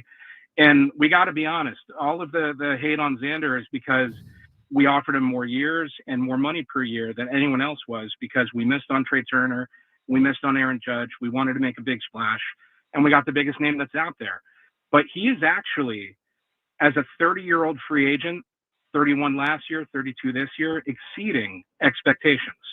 Statistically, you can expect guys in their 30s to be playing just below their career averages, and that's what he's been doing. If you look at his, go on Baseball Reference, look at his 162 average, right? The time he was with us, with the exception of last season when he was playing through a wrist injury, he's actually been playing significantly just below his career averages in terms of batting average, on base. He's actually running more. He's exceeding his steals. And, from his time in Boston. And that's more of a concept that the Padres are really enforcing this year. I love the fact that we're going 1st to 3rd. That's one of the best things that I get to watch in any game is 1st to 3rd. I love it. But we got to cut Xander some slack. It's not his fault that he said yes to, to the biggest contract he was offered. And he is meeting expectations statistically. So I wish him the best, and I hope he continues to have a, 280 to 300 batting average at the end of the year and shows the doubters that he can still do it. Absolutely, Justin. I appreciate the phone call, my man. Thanks again. Be sure to give us a call anytime you'd like. Let's talk about Xander Bogaerts. I've said I've been the number one fan for Xander, plant the flag, and try to get enough of the hatred away from Xander Bogaerts. And I was hearing a lot of BS yesterday for some people about Xander. Even when he was having success yesterday, it was still doom and gloom. It was like, well, he's still a lousy fielder. He can't get any ball. His range is low, and his defensive run saves is very. I don't really care, man. I don't care. If you want to build your team based on defense, go on MLB The Show and build your team based on defense if that's what you want. I need guys in the lineup that can hit. And right now, Xander's doing a great job. His whiff percentage is in the 86th percentile. He's got that very low right now. His squared up percentage is in the 86th percentile. He's got that, really high at this point in time. His expected batting average is incredibly high. His batting run value is high. Base running value is high. He's not striking out as much. He's not chasing as much. And his hard hit percentage has gone down a little bit, but he has still been hitting the ball incredibly hard. I look at a lot of his, different metrics that are put up on Baseball Savant. And the ball that he hit against the Braves is in the top 8% of Major League Baseball on his max exit velo, on the fastball that he destroyed. If you look at his quality of contact this season is 10.8%, which is the highest he's ever had in his career. Now, it's only 13 games into the season, but his highest before 2025 in 2019 was a 7% in solid contact percentage. He's got that up to 10.8%. Last season, it was 3.4% for Xander Bogaerts. That was the season he was hurt. The weak contact percentage. He has yet to have weak contact on any of the balls that he has put in play, according to Baseball Savant. His weak contact percentage is 0. The next best is 2019 at a 1.6. 2023, it was 4.7. He's making drastic improvements on those particular stat categories. You know, you look at some of the other percentages, like his whiff percentage is the lowest he has ever had in his career at 17.4%. His chase percentage is incredibly low. It's his third lowest chase percentage in his career. His plate discipline is great right now, by the way, and he's only seen 200 pitches, but if you look at his zone percentage, it's 54%. That's the most ever in his career. He is swinging in the zone. One of the most in his career, and his contact in the zone is at the highest in his career. You look at his max exit velo, that's in the high percentiles, with his max exit velo being 92 on the percentile rankings. He's in the 92% on the max exit velo, which is the second most ever in his career. He's hitting the ball hard, and he's doing what he needs to do. He's batting .304 with a .389 on base percentage. His slug is over 300. He's 14 for 46 with 7 runs. Still hasn't hit a home run, but not a huge home run guy. He's been a great player for the Padres. I'm not saying defense isn't important, but if I'm going to build a lineup, I need guys that can swing, because guys that can swing and guys that play good on offense always play well. I mean, the Phillies went to the World Series with the lousiest defense in all of baseball. Xander Bogaerts isn't going to zoo routine balls. Is he going to not get to some? Probably. He's getting up there in age. I'm not saying the guy's a Gold Glover, but he's not the worst shortstop in Major League Baseball. So, again, with the Xander hate, I don't get it. The guy's contributing. He ain't leaving. He had another great day yesterday going 3 for 4. He's hitting over 300 to start the season. Just let the guy play. Enough of the Xander hatred. I mean, the standards for some of the players on the Padres compared to others is unreal. And again, if you're upset that Xander Bogaerts signed the contract and it prevented you from signing somebody else, I guess, in your mind, you got to get over yourself. Because he's not leaving. The decision has been made. It's time to move on. And Xander's going to be a big piece to why this team has a very, very good season in 2025. 833-288-0973, 833-288-0973. Luis Arraez. He had a bat leadoff yesterday. I don't see him batting leadoff much more than that. It's more than just him going 0 for 5 yesterday. We'll take a look at some of his inside numbers and why he hits a lot better with runners on base than he does when he has to lead off a game. Braden Surprenant Show on San Diego's #1 sports station, 97.3 The Fan.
When we come back in the next segment, we will have we're gonna have the trivia question and the ticket giveaway to start off the next break, or should I say the next segment on the Braden Surprenant Show.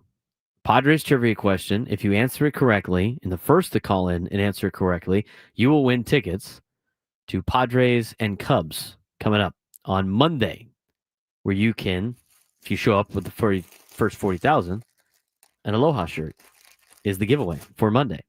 We will have that for you coming back to start the next segment, our last segment of the day. Gwen and Chris will be on after me, and then it's the Scraby Show on a Thursday. Also got the Roundtable re-airing today. 5 o'clock is when the Roundtable airs.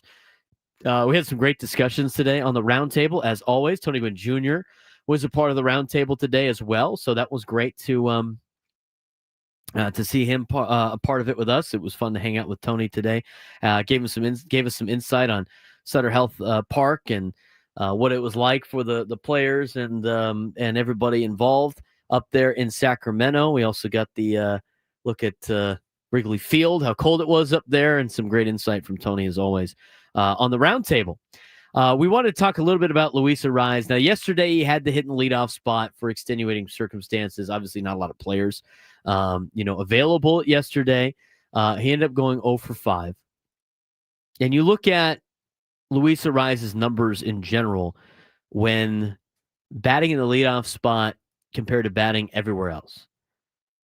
And, for a player like Luis Arraez and being a singles hitter who doesn't walk a lot, he's not one of the best, at least in my opinion, a player that should be, batting leadoff. You think singles hitter, guy gets on base, like you want him batting leadoff. But the reality is he actually does better when he doesn't bat leadoff. And it's especially in the driving and runs and getting extra base hits in the slugging category. You can look at some of his numbers on Baseball Reference, and then you can look at some of the advanced numbers that they have on Fangraphs. And it starts to tell a story, not a huge one, but about the difference between Luis Arraez, batting leadoff and Luis Arraez batting in other spots in the order. Again, his slugging percentage and his OPS is higher when he bats in other particular spots. In fact, when he bats third, even though he's had 221 plate appearances, he actually does the best. He's hitting 356 with a 403 on base and a 475 slug, 878 OPS. If he's batting leadoff, it's still good numbers, 322, 363, 415, and a 778 OPS. Now, here's where it gets interesting, especially in a Padres uniform. Maybe last year, continuing to bat him leadoff wasn't maybe the best. So far in his career as a Padre, when he bats leadoff, he's got a 3% walk percentage. He's got a 3.6% strikeout percentage. He's hitting 313 with a 342 on base percentage. Still really good. Slugging 391. His OPS is 733. His batting average on balls in play, 319. His WRC is 65. His weighted on base average is 319. And his WRC plus is 108. That would be the worst in his career compared to batting leadoff for Miami and batting leadoff for Minnesota. His weighted runs created plus. Again, an average player's number is 0. So he's still above 100. Yeah, 100. I don't know why I said 0. An average player is 100. So he's above 100. So he's better than average player. If you look at his numbers, and it's a small sample size with the Padres, but if you look at his numbers with his weighted runs created plus, as a non-leadoff hitter, he's actually got a 128 weighted runs created plus compared to the 108 as a leadoff hitter for the Padres. He's walked more. He's got a higher walk percentage, although it being smaller. He hasn't struck out as a number 2 hitter. His walk to strikeout ratio is 2, which it's only 0.8 as a leadoff hitter. He's hitting for a higher average at 327. small upgrade. His on-base percentage is 357. His slugging is 442, which is higher than his slugging as a leadoff guy. His OPS is 799. His batting average on balls in play is slightly lower, but then again, with his weighted runs created plus, it is 20 percentage points higher than it is for him batting leadoff. If you look at his overall career, again, it's relatively the same. His average is actually the exact same in his career between batting leadoff and not batting leadoff. But he walks more when he's not a leadoff hitter. He strikes out less when he's not a leadoff hitter. His walks per strikeout, 1.4, is better than the 0.8 as a leadoff man in his career. Averages are the exact same. His on-base percentage is higher. His slugging percentage is higher. His OPS is higher. His batting average on balls in play is the same.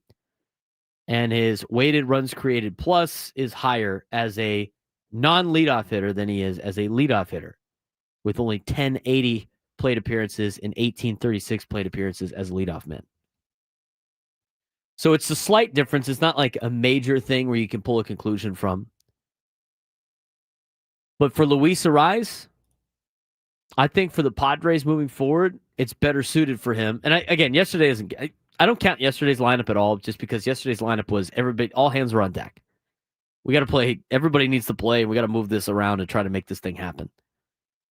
I think you got to bat Luis Arraez 2, or maybe even 3 in the order.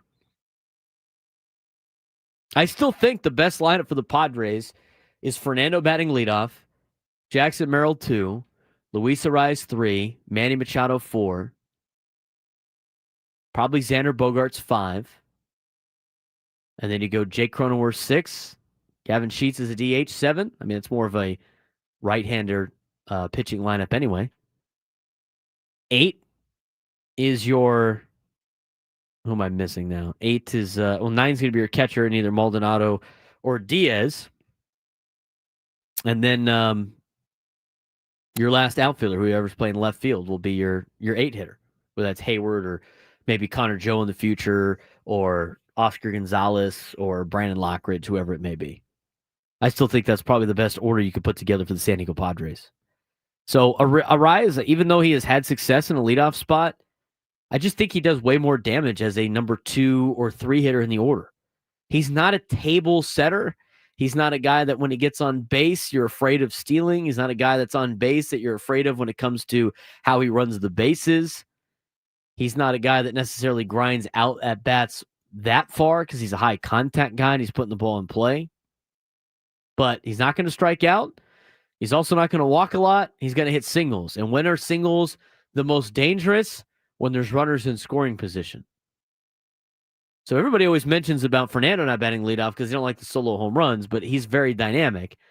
For Luis Arraez hitting leadoff, I mean, for a singles guy, it's better to have a singles guy when there's players on base.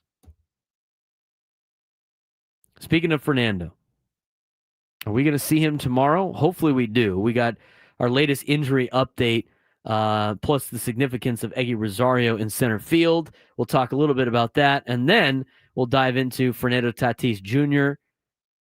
being part of an elite company and a not-so-bold prediction from Buster Olney about Fernando. We'll talk about it when we come back. And to start the next segment after this break, we will be giving a Padres trivia question out to give away tickets to Monday's Padres-Cubs game. That's all coming up next in the final segment of the Braden Surprenant Show, San Diego's #1 sports station, 97.3 The Fan.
It's that time for today's trivia question to win tickets to the Padres and Cubs game coming up on Monday. And Monday's game, in a city where palm trees sway, get your hands on the Aloha shirt presented by Motorola. First 40,000 fans in attendance will receive our most floral shirt yet, featuring beautiful orange flowers and gold Padres logos, as seen here on the YouTube. Shirts will be distributed on a first-come, first-served basis with first pitch set for 6:40 p.m. Pacific time. Gates are open to the public 90 minutes prior, so arrive early to secure your giveaway item. 5 fan-friendly sizes, youth large, medium, large, XL, and XX while supplies last. For more information, go to padres.com/tickets. We are giving away a pair of tickets to Monday's Padres game against the Cubs. The first 40,000 fans in attendance will receive a free Padres Aloha shirt. Tickets at padres.com/tickets, as mentioned before. Today's trivia question to win the tickets. Be the first one to call in and answer it correctly, and you will win the 2 tickets for Monday's game. Who is the first pitcher in franchise history, first pitcher in Padres franchise history, to start the season with 6 hitless innings? The first pitcher in Padres franchise history to start the season with 6 hitless innings. Be the first one to call in and tell Adam your answer. And if you get it correctly, you will win a pair of tickets to Monday's Padres game against the Cubs. First Padres pitcher in franchise history to start the season with 6 hitless innings. Good luck to all of you. And we will hopefully get a winner very quickly. I do want to mention about that Cubs series as we dive into some more Padres topics. Again, here on the Braden Surprenant Show, we're leading up to Gwen and Chris. They'll take over at about 2 o'clock, and then they will have the roundtable played at 5, and then they will go to the Scravy Show right after at 6. Justin Steele has been placed on the injured list with left elbow tendonitis amid Chicago's hot start. Matt Snyder had the full report on CBSSports.com. But the Cubs have placed their left-handed starting pitcher Justin Steele on a 15-day injured list due to elbow tendonitis, the team announced Wednesday. As a corresponding move, righty Ethan Roberts has been recalled from the minors. In the short term, thanks to scheduled days off, the Cubs won't need a regular 5th starter. Shota Imanaga is going Wednesday with the day off Thursday today before Matthew Boyd, Ben Brown, and Jamison Tyon take the 3 starts for the weekend series against the Dodgers. So the Padres aren't going to have to deal with Ben Brown or Jamison Tyon on the first 3 days or for the 3 games against Chicago. Tyon did go Tuesday and was scheduled for next Monday, but he'll be on normal rest Sunday. Imanaga could then start Monday with the spot starter needed for Tuesday before Boyd is lined up for Wednesday. Then there's another off day Thursday following Monday, also empty, and they have off days on Thursday and Monday, the 28th, and Thursday, the 24th, yada, yada. We don't care about the Cubs after the 3 games here in San Diego. So expected, with Justin Steele being on the injured list, you would expect that Imanaga will start Monday for Chicago. So even more reason to win those tickets. Imanaga expected to play a pitch for the Chicago Cubs on Monday against the Padres. Spot starter on Tuesday. And then back to Matthew Boyd on Wednesday. So the Padres would potentially have to take on Imanaga and Boyd in the weekend, in the week series against the Chicago Cubs, which is a couple of guys they've already faced, and you know what, and 2 left-handers that they're going to have to go with, depending on what who the spot starter will be on Tuesday. So that's looking ahead to the Cubs series. Justin Steele gets placed on the injured list, kind of shifts their rotation a little bit. Expect Imanaga on Monday, spot start on Tuesday, and then Matthew Boyd on Wednesday. So we've already seen that left-handed lineup hasn't been that great for the Padres. We've been talking about that. You know, these are 2 records that mean absolutely nothing. I mean, it's interesting, but they mean nothing. And that of the records of the Padres with Yuli Gurriel as a starter and with Yuli Gurriel not as a starter. The Padres this season are 8-0, and Yuli Gurriel does not start a ball game, and they're 2-3 when he does start a ball game. Again, stats that don't matter, but it's still interesting nonetheless. I don't know. And they asked the question in the roundtable, Ben did, about, how long do you go with some of these guys? How long do you go? And Tony, I think, gave the best answer. You go until you know. And at one point, you're going to know. And obviously, Eguy Rosario has had a great career at Major League Baseball. He won a batting title in 2021. He has, put together a very significant Major League Baseball career, one that's not going to get him in the Hall of Fame, but one that is something to, at least statistically, something to be proud about. But he's up there in age, and it's just not really working out so far in the season. So they're continuing to win. I don't know if the Padres are going to wait until things get awry before they start making moves. But the interesting thing with the way that this lineup is kind of laying out, and it kind of plays into a couple of topics here with the Padres to kind of finish out the show. If Fernando has to miss any significant amount of time, which I don't think he will, and we got the latest update on Fernando and the boys yesterday. It doesn't sound like they're going to be back on the or they're going to have to be placed on the injured list or anything like that. Latest injuries, according to Padres.com by AJ Cassavell. Left shoulder discomfort for Fernando. Expected return April 11th, potentially, so tomorrow. Status, Tatis aggravated his surgically repaired left shoulder while swinging on April 8th, but he has recovered well, according to Mike Schilt. Expects to avoid a stint on the injured list, which is good news. Jake Cronenworth, right side contusion. He's expected to return Friday. Took a fastball to the ribs on April 6th, then dealt with cramps related to that injury, which forced his exit from the Padres game against the A's 2 days later. He's expected to be back, hopefully, on Friday as well. And then again with the Jackson Merrill injury, he's expected mid-April. Missed the series opener against the A's on April 7th, landed on the injured list the following day, but he is hopeful for a return after a minimum IL stint. That's the latest updates on the injury front, which leads to a very interesting lineup yesterday by the El Paso Chihuahuas, in which Eguy Rosario started in center field and played the whole game in center field yesterday. That could be setting up for something, obviously. I mean, I don't know if they want to continue to roll out Brandon Lockridge in center field every single day. I mean, he's not necessarily an everyday player. He was on, the roster mostly as a pinch runner opportunity, defensive replacement guy. As well. And now he's getting pressed into action. He's not necessarily doing it with the bat, but provides good defense. But you look at a guy like Eguy Rosario getting some reps. He's only had one game. He's only played one game since he was released, or should I say DFA, put through waivers, and then come back to the team. He was 0 for 4 in his first game playing center field. But, that's another opportunity, I think, for Eguy Rosario to potentially come up if other guys have to miss time. Or he could be the bat that hits against left-handers instead of maybe a Eguy Rosario. You look at the other start for a lot of these players in AAA specifically, as their league has gotten underway. Tirso Hernelas so far on the year, 11 for 39 with 11 runs scored. He's got a bomb, 6 RBIs. He's hitting 282 in El Paso with a 763 OPS. Trenton Brooks is off to the best start, local product out of San Diego. Went to Granite Hills, 385 average with 1189 OPS.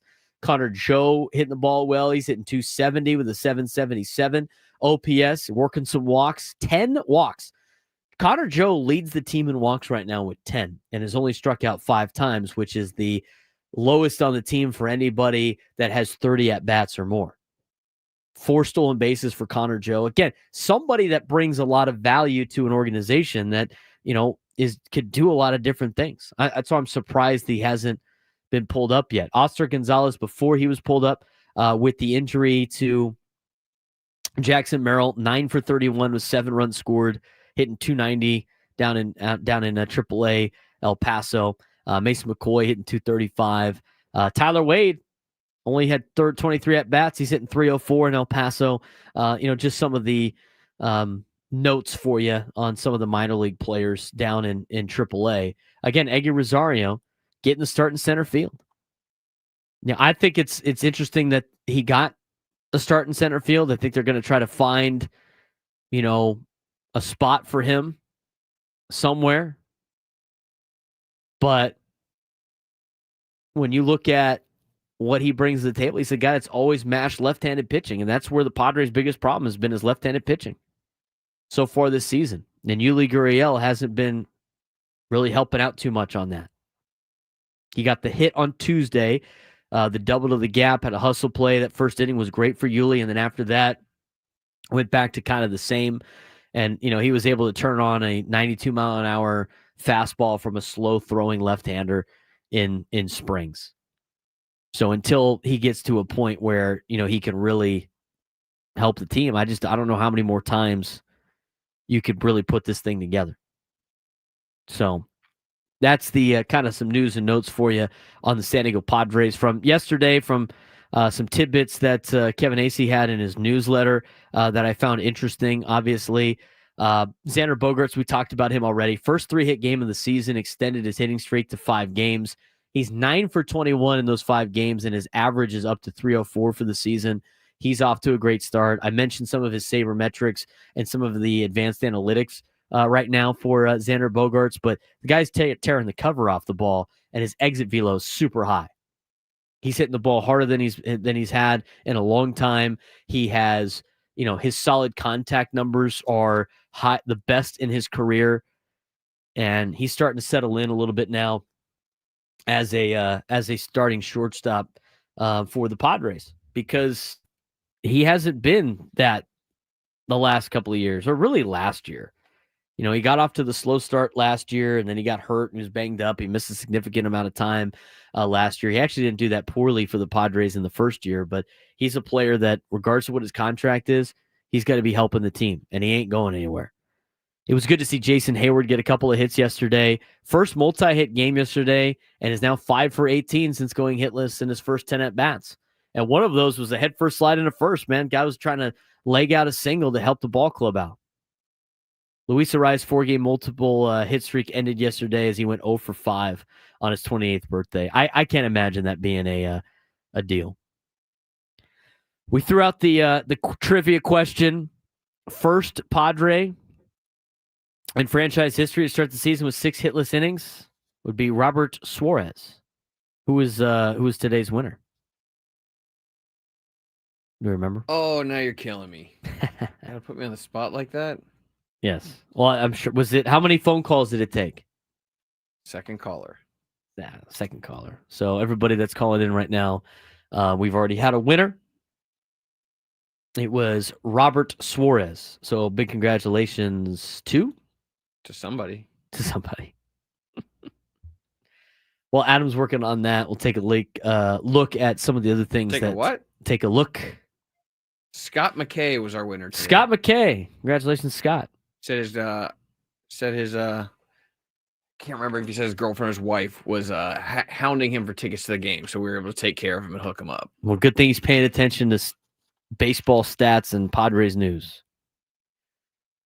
I want to focus in on, for the last couple of minutes, we started the show with this, but I still think it's been, we've talked about the hitting, we've talked about the offense, we've talked about Xander off to a good start. There was a hot take article on ESPN that had Fernando Tatís Jr. having an MVP season potentially. That's what Buster Only said. I don't think that's that hot of a take. We'll talk more about that tomorrow. But we've talked about players at the plate that are off to hot starts. We've talked about some starting pitching that's done well. But we've briefly talked about the bullpen. We haven't fully talked about just how great the bullpen has been. And it's really been the unsung hero of the San Diego Padres so far in 2025. Robert Suarez so far has been one of the best closers in baseball. He was the trivia question answer, obviously. First Padre to start a season with 6 hitless innings. And they talk about, in Kevin Acee's newsletter about the mixing of pitches, and Ruben Niebla going to talk about how last year he was going fastballs a lot with Suarez because it was working and the teams and other teams couldn't hit it. And then once teams started to adjust was around the time that they started throwing in his sinker as well as his changeup. And around that time, he was getting some challenging innings right before they decided to mix in some of those pitches, because other teams were either trying to time it up or fouling off a bunch of pitches, and all of a sudden Robert Suarez had to work a lot harder for saves. They called him challenging innings. And that is where Robert Suarez's ERA ballooned over 4, and had that kind of stretch where you didn't really feel like you could trust him in the postseason. I was one of those people. I was like, this guy cannot close if he's going to continue to pitch like this. Then they started adding that changeup again. Then they started adding the sinker and getting a little play, keeping the batters honest, and he was fine at the end of the season in the playoffs. He goes out, he picks up where he left off. They're using the changeup more. He's using the sinker more. And even though the changeup kind of got behind him against Soderstrom to a 3-1 count, because he was starting it early and often, he was still able to get out of the ninth inning yesterday after walking Soderstrom without allowing a hit and with, getting the victory and the sixth save of the season. Not only was he doing that and mixing up the pitches, but he only has to go out there and get 3 outs because the guys in front of him are doing such a great job. He led the major leagues last year with an MLB high 10 saves or wins in which he got 4 or more outs. I mean, they were using the you-know-what out of Robert Suarez last year. He has had more traditional save opportunities this season because of what Jason Adam has done in the 8th inning in 5 of the 6 games in which Suarez has worked the 9th, and what Jeremiah Estrada has done in the 7th inning in 4 of the games and the 6th in another. The left-hander Adrian Morejon has pitched in the 5th, 6th, or 8th in the 5 games that Suarez has saved. And all 4 of those pitchers have worked in wins and only wins, including yesterday. Robert Suarez, obviously, with the 6 saves and not allowing a hit, has been in a position which the Padres have been 6-0 for him. Jason Adam, when he pitches, the Padres are currently 7-0. When Jeremiah Estrada pitches, the Padres are 7-0. When Adrian Morejon pitches, the Padres are 7-0. All 3 of them have gone 7 1/3 inning this season, respectively. They have combined only allowed 2 runs to score. They have combined allowed 9 hits. They have walked 8, and they have struck out 26 as a group. And I'm just talking Morejon, Estrada, and Adam. Those 3 in particular have inherited 4 runners, and not one of them has gone around to score. They have a combined 10 holds and 1 save. And they have thrown anywhere between the 5th and the 5th and the 9th inning, with Morejon pitching a lot more innings. He's throwing the 5th, 6th, 8th, and 9th, Estrada the 6th, 7th, and 9th, and Jason Adam the 7th and 8th. Collectively, as a bullpen, San Diego Padres have the lowest ERA at 1.65 and the lowest batting average allowed at a $154 in the major leagues, and ranks 9th in percentage of inherited runners scored, which is 27%. The Padres have inherited, as their bullpen, they've come in with runners on base 18 times, or should I say with 18 runners on base at some point in time. They have only allowed 5 of them to score, which is really impressive. And so what this tells me is, even though the offense has been great, even though starting pitching has been good, not necessarily great all the time, the biggest reason why the Padres have had a lot of success has been the bullpen. The bullpen has been outstanding. It's to a point, and you've seen a lot of quotes from managers across Major League Baseball that the Padres have already faced, from Craig Counsell with the Cubs, from Mark Kotsay of the Athletics, talking about the back end of that bullpen for the Padres and where the bullpen is and how difficult it is to score runs on them. You have now gotten to a point where you feel comfortable, where if you got a lead going into the 6th or the 7th, you're going to win the game, which puts a little bit more on the Padres starting pitching now, because you can't have this going the entire year. I mean, in 2019, they ran into those issues a lot. The bullpen was really good. The starters weren't. Starters are getting run out of games very early. Bullpen got burned out, and then all of a sudden the second half of the season wasn't that impressive. But if you get to start again like Randy Vasquez, who's been great, and you can have your starter go 5, that's why it's important for your starter to go 5 or 6. If you could get the starting pitching to go 5 or 6 with this bullpen, they're going to be tough to beat. They're going to be real tough to beat. Bullpen is really kicking ass. Really kicking ass. That'll do it for me today. We will be back tomorrow for a full 4-hour show after a couple of shortened shows the last 2 days. Getting you ready for the Padres and the dreaded Colorado Rockies. We'll talk a little bit of San Diego FC as well and get you ready for a Padres weekend coming up on tomorrow's show. Coming up next, Gwen and Chris, followed by the Roundtable on the Scraby Show on San Diego's #1 sports station, 97.3 The Fan.